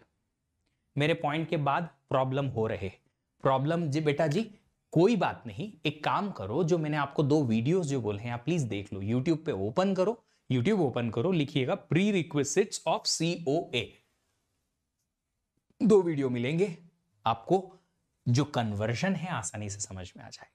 जब आप यही चीज डिजिटल लॉजिक में और अच्छे से पढ़ेंगे, इतनी प्रैक्टिस करेंगे, तो और अच्छे से समझ में आ जाएगी। हाँ जी, 2 की पावर माइनस में आएगा, बिल्कुल। ये पहला जीरो है, 0 इंटू 2 की पावर -1 प्लस 1 इंटू 2 की पावर -2, ऐसा होता है। ये तो 0 बन जाएगा, 0 इंटू 1 डिवाइड बाय 4.25, ये रहा। चलिए ये बताइए जरा फिर, what value represented by this 32 bits?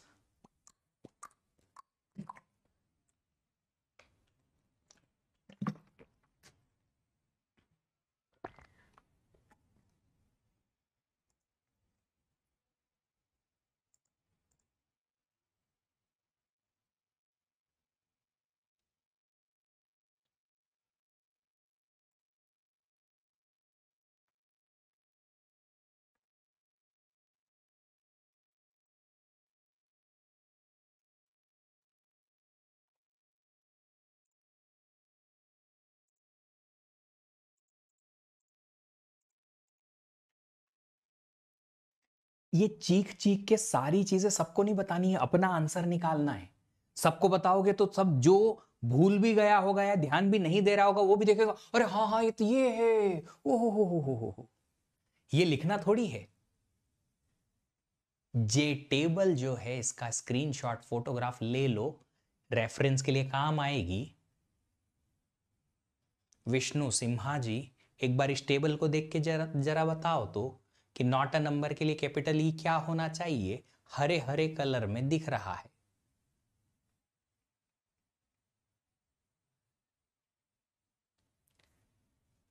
हमने डिस्ट्रीब्यूट किया इसको, साइन आया 0, 1 2 3 4 5 6 7 8, आठों के आठों कैपिटल ई 0 आए और ये रहा मेंटीसा।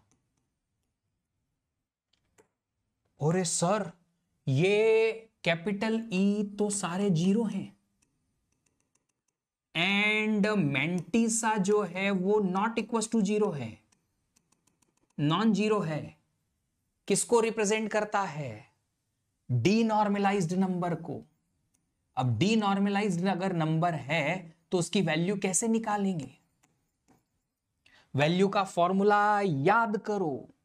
वैल्यू आएगा पॉजिटिव नेगेटिव जो भी है पॉजिटिव आएगा, 0 पॉइंट मेंटीसा इंटू 2 की पावर -126 सिंगल प्रिसीजन के लिए। देखो जरा, देखो भैया देखो।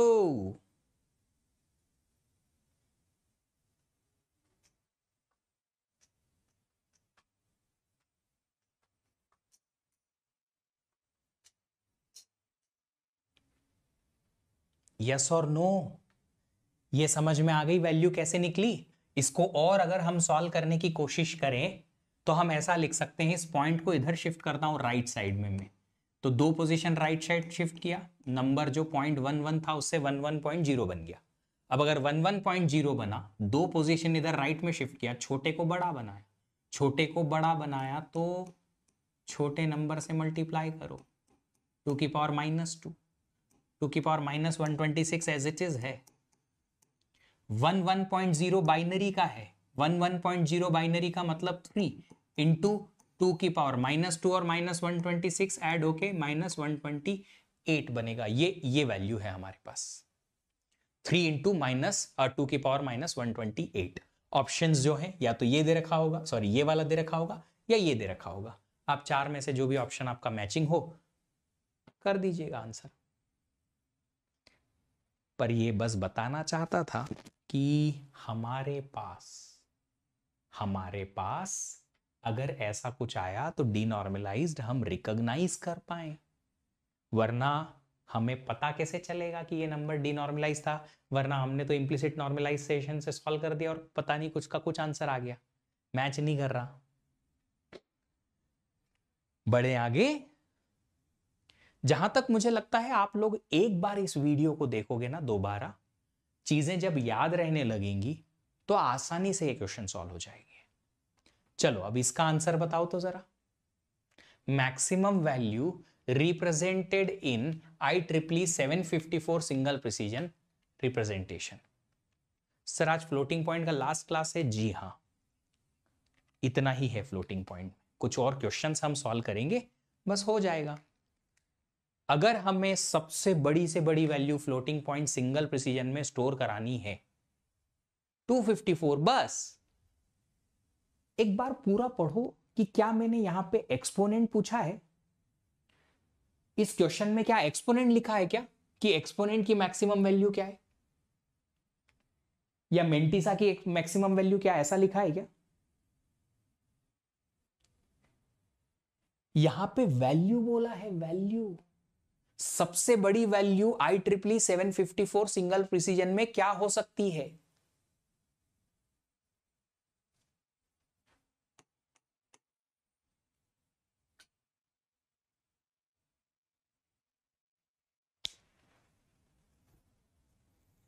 हे भगवान, हे प्रभु, ये है मैक्सिमम वैल्यू जो आप रिप्रेजेंट कर सकते हो।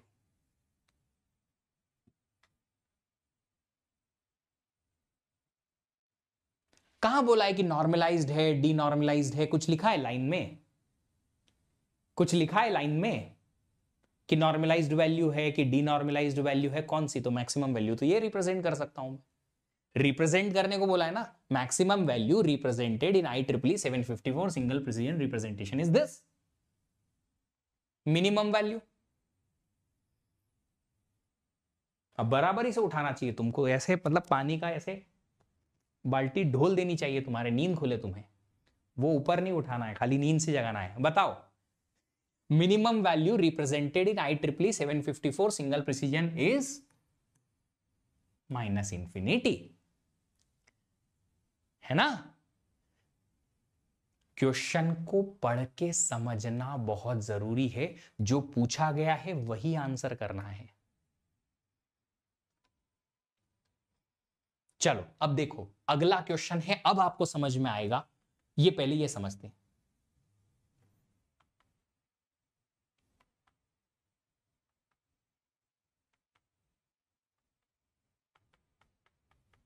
नहीं, एक यहां पे मैक्सिमम वर्ड यूज होगा, maximum positive normalised value. Word लिखा है ना नॉर्मलाइज्ड, वर्ड लिखा है ना नॉर्मलाइज्ड, मतलब इंप्लिसिट नॉर्मलाइज करने के बाद सबसे बड़ी वैल्यू आप कौन सी स्टोर कर पाओगे, वो भी मैक्सिमम वाली। आप बताइए, अगर सिंगल प्रिसीजन रखना है तो। ठीक है,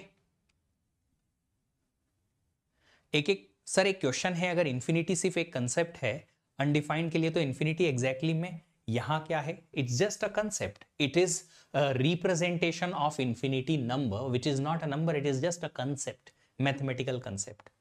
अब सुनिए जरा, ये 254,024 बहुत छोटी वैल्यू है। 32 बिट में आप अगर नॉर्मल फिक्स्ड पॉइंट रिप्रेजेंटेशन भी करते हो ना, तो 2^32 - 1 आ सकता है। तो ये 254 एक्सेट्रा तो बहुत छोटा है।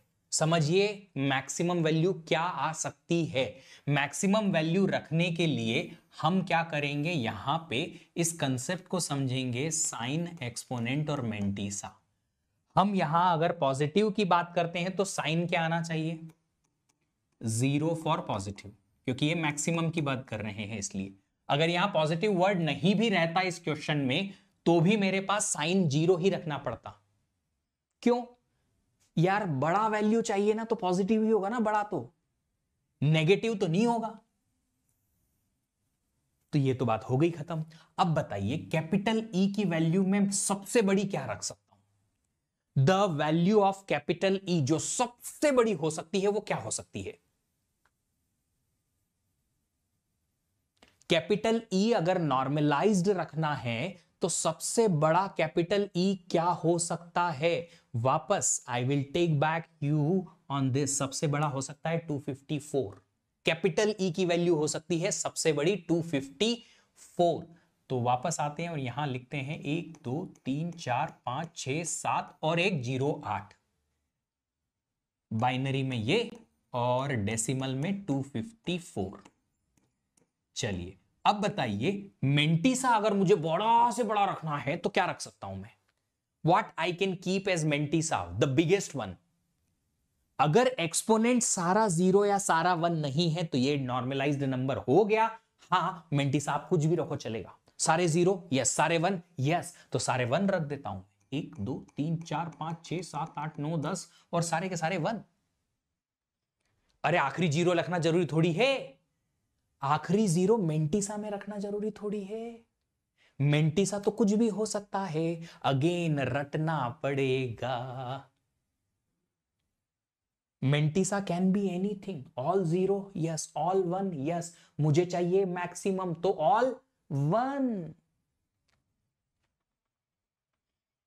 रख दिया हमने। अब यहां से निकालते हैं वैल्यू, क्या आएगी वैल्यू? ये वैल्यू इंप्लिसिटली नॉर्मलाइज्ड है, फॉर्मूला बनेगा 1 पॉइंट मेंटीसा। कितने 1 है रे?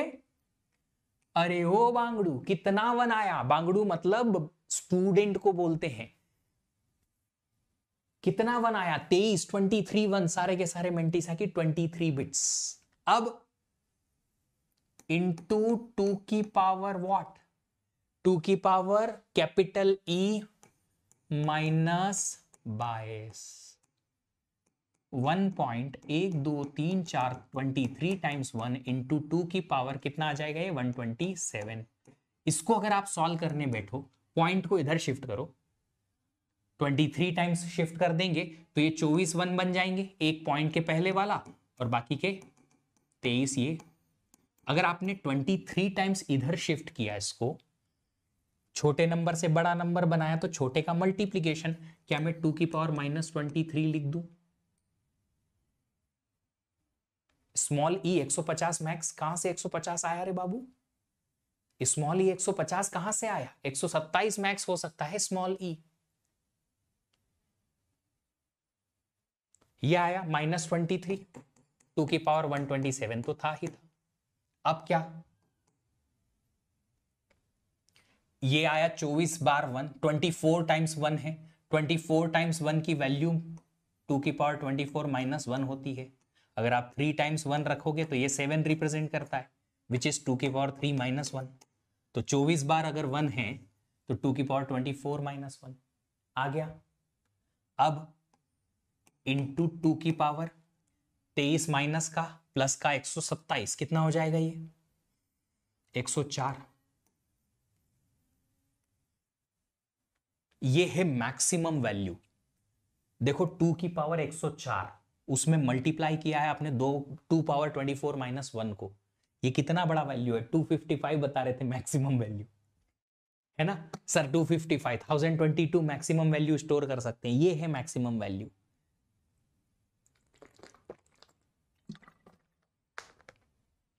मेनली जो हमें समझना था ना वो ये था कि अगर हमें सबसे बड़ी से बड़ी वैल्यू नॉर्मलाइज्ड वाली स्टोर करनी है तो उसके लिए सबसे बड़ा पॉसिबल कैपिटल ई, सबसे बड़ा पॉसिबल स्मॉल कैपिटल एम रखना पड़ेगा। ये मेन इंपॉर्टेंट चीज है, क्योंकि गेट में ना आजकल ऑप्शन आते हैं। क्या ऑप्शन आते हैं कि अगर मुझे maximum possible normalised value store करनी है तो बताइए कैपिटल ई और कैपिटल एम क्या आएगा? 4 ऑप्शन दे रखे होंगे और आपको बताना पड़ेगा कि ये 4 में से कौन सा करेक्ट है। अच्छा, यही चीज अगर मैंने मिनिमम के लिए पूछी होती तो, कि नॉर्मलाइज्ड चाहिए, मिनिमम पॉसिबल पॉजिटिव वैल्यू कौन सी होगी नॉर्मलाइज्ड की, बताइए। सबसे छोटी से छोटी नॉर्मलाइज्ड वैल्यू क्या हो सकती है? अरे सबसे छोटी से छोटी नॉर्मलाइज्ड वैल्यू के लिए क्या रखेंगे? मैंने पॉजिटिव पूछा है, सबसे छोटी पॉजिटिव वैल्यू, पॉजिटिव वैल्यू सबसे छोटी, सबसे छोटी अगर पॉजिटिव वैल्यू रखनी है तो साइन तो 0 आ जाएगा। पॉजिटिव है, पॉजिटिव सबसे छोटी पॉजिटिव वैल्यू, छोटी से छोटी पॉजिटिव वैल्यू, मतलब नंबर सिस्टम में ये रहा 0, ये रहा आपके पास सबसे बड़ा मैक्सिमम वैल्यू। आप बताइए सबसे छोटा ये पॉजिटिव वाला वैल्यू, छोटे से छोटा पॉजिटिव वैल्यू जो नॉर्मलाइज्ड भी है। अब बताइए कैपिटल ई क्या रखूंगा मैं? देखो आया ना, 2-4 लोगों के तो आंसर आए, कैपिटल ई 0 नहीं रख सकता, कैपिटल ई 0 नहीं रख सकता, नॉर्मलाइज्ड है ना, तो कैपिटल ई क्या रखना पड़ेगा? सबसे छोटा 1, 1 2 3 4 5 6 7 और 8। मेंटिसा क्या रखना पड़ेगा? सारे 0 रख दो सर, कोई तकलीफ नहीं है हमें, नो टेंशन। अभी ये वैल्यू क्या है, वैल्यू निकाल लेते हैं। डेसिमल में आया 1, कैपिटल ई का वैल्यू निकालेंगे तो आएगा सर 1 पॉइंट मेंटिसा 0 इंटू 2 की पावर 1 माइनस 127। 1 तो 1 है, 2 की power -126। That is the smallest possible value you are having. 2 की पावर -126 मतलब आप 1 को डिवाइड करो 2 की पावर 126 से, इतना छोटा वैल्यू भी आप नॉर्मलाइज कर पाओगे। सबसे छोटी से छोटी वैल्यू ये है जो पॉजिटिव में है। तो अगर आप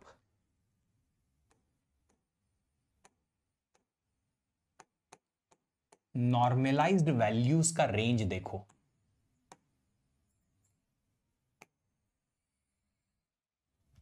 ये कहीं 0 है। सबसे बड़ी वैल्यू आई थी हमारे पास 2 की पावर 24 माइनस 1 इंटू 2 की पावर 100 क्या था 2 या 3 104। ये है पॉजिटिव का सबसे बड़ा। अगर आपसे क्वेश्चन पूछा जाए कि आप मिनिमम नॉर्मलाइज्ड वैल्यू बताइए, नॉर्मलाइज्ड तो चाहिए पर सबसे छोटी वैल्यू, तो आप क्या करोगे? सबसे छोटी वैल्यू के लिए इसका नेगेटिव कर दो, सेम चीज का साइन माइनस कर दो, तो इससे छोटी वैल्यू और हो ही नहीं सकती। नॉर्मलाइज्ड वैल्यू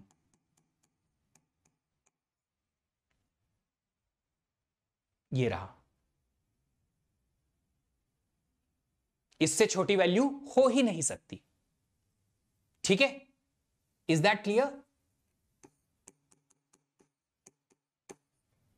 सिमिलरली 0 के पास पॉजिटिव की सबसे छोटी वैल्यू अगर पूछा है तो क्या है?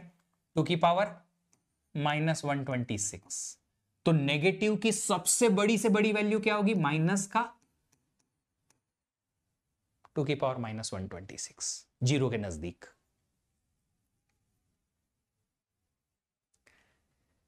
प्रिंस सिर्फ एक दिन, सिर्फ और सिर्फ एक दिन अपने आप को दीजिए, इन सारी की सारी चीजों को एक बार और रिकॉल कीजिए। मैं गारंटी लेता हूं कि आपको 50% तो एक बार के रिवीजन में ही चीजें समझ में आ जाएंगी।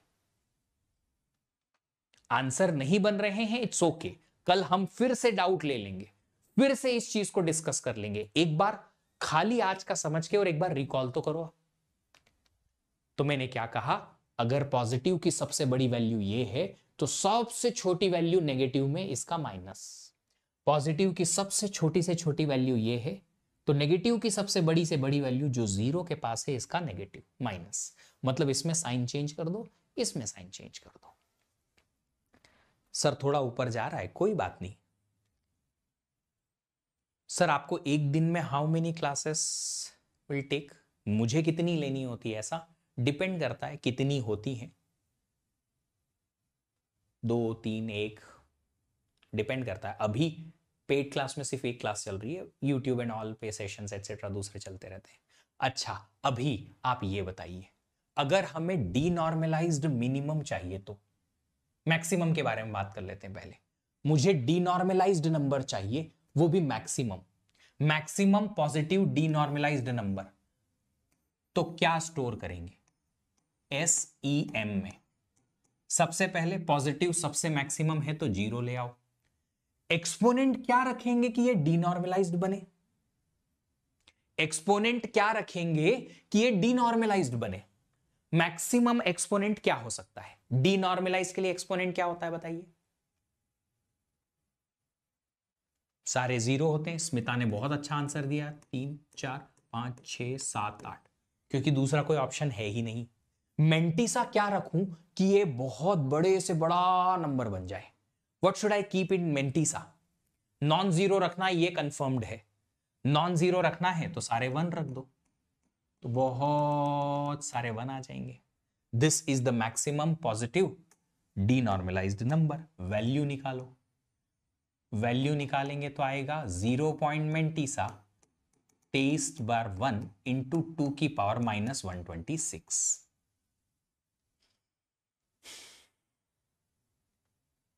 मैक्सिमम E 150 कहां से आया बाबू? 150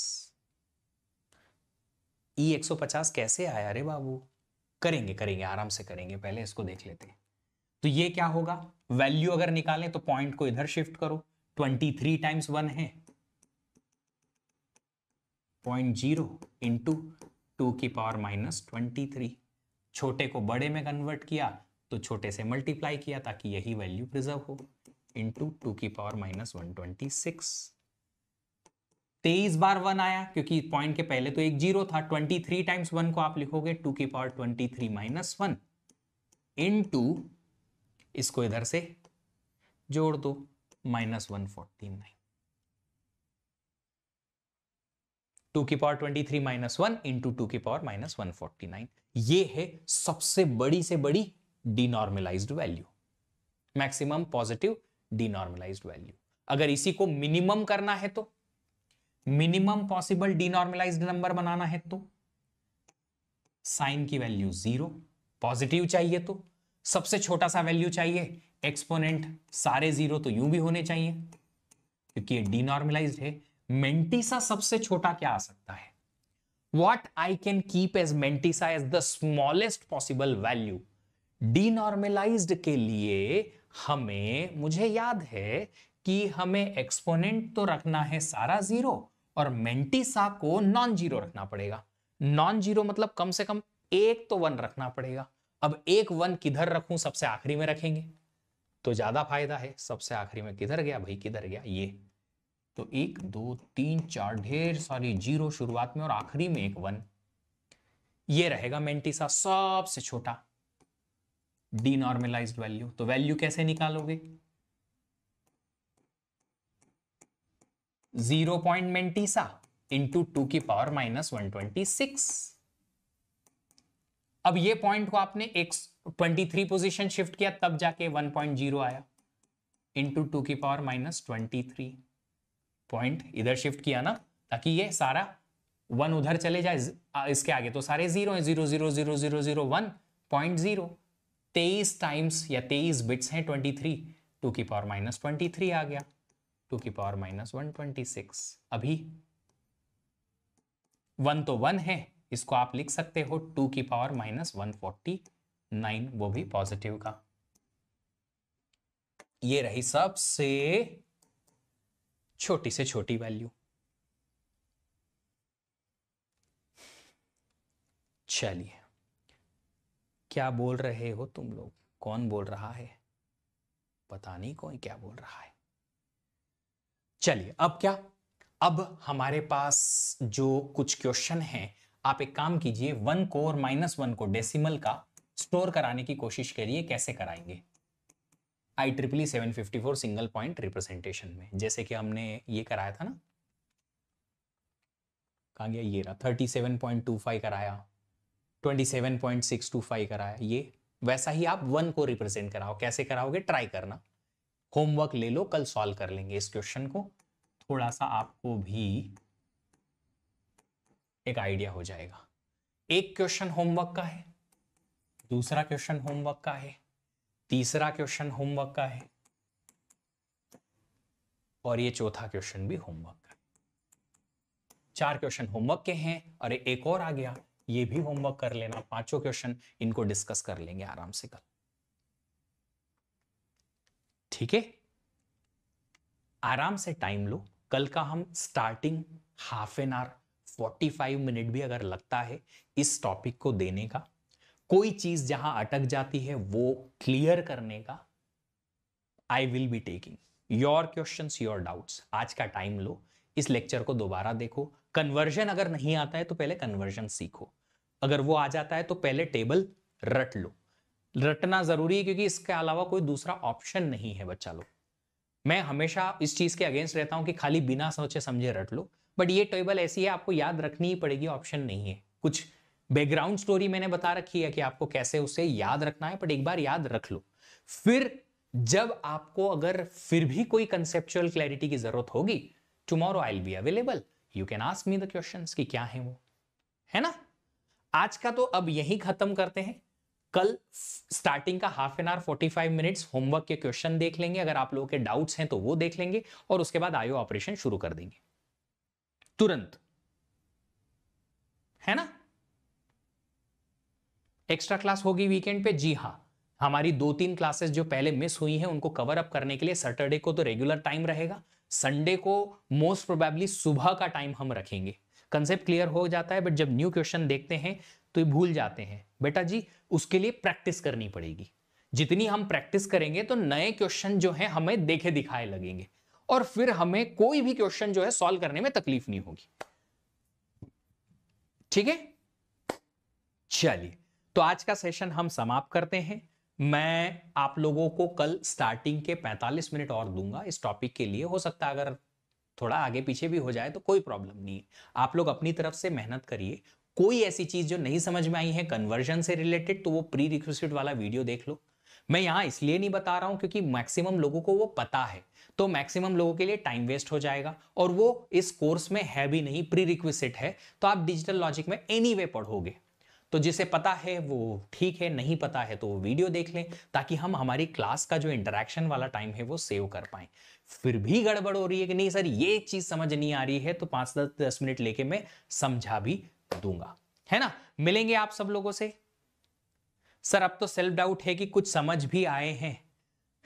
देखिए मैं कह रहा हूं, कभी कभी आपने को ऐसा लगता है कि कोई टॉपिक जो है टफ जा रहा है, बट 1 या 2 बार अगर आप उस टॉपिक को दोबारा से देखेंगे तो उनमें से 99% चीजें आपकी समझ में आने लगेंगी, है ना।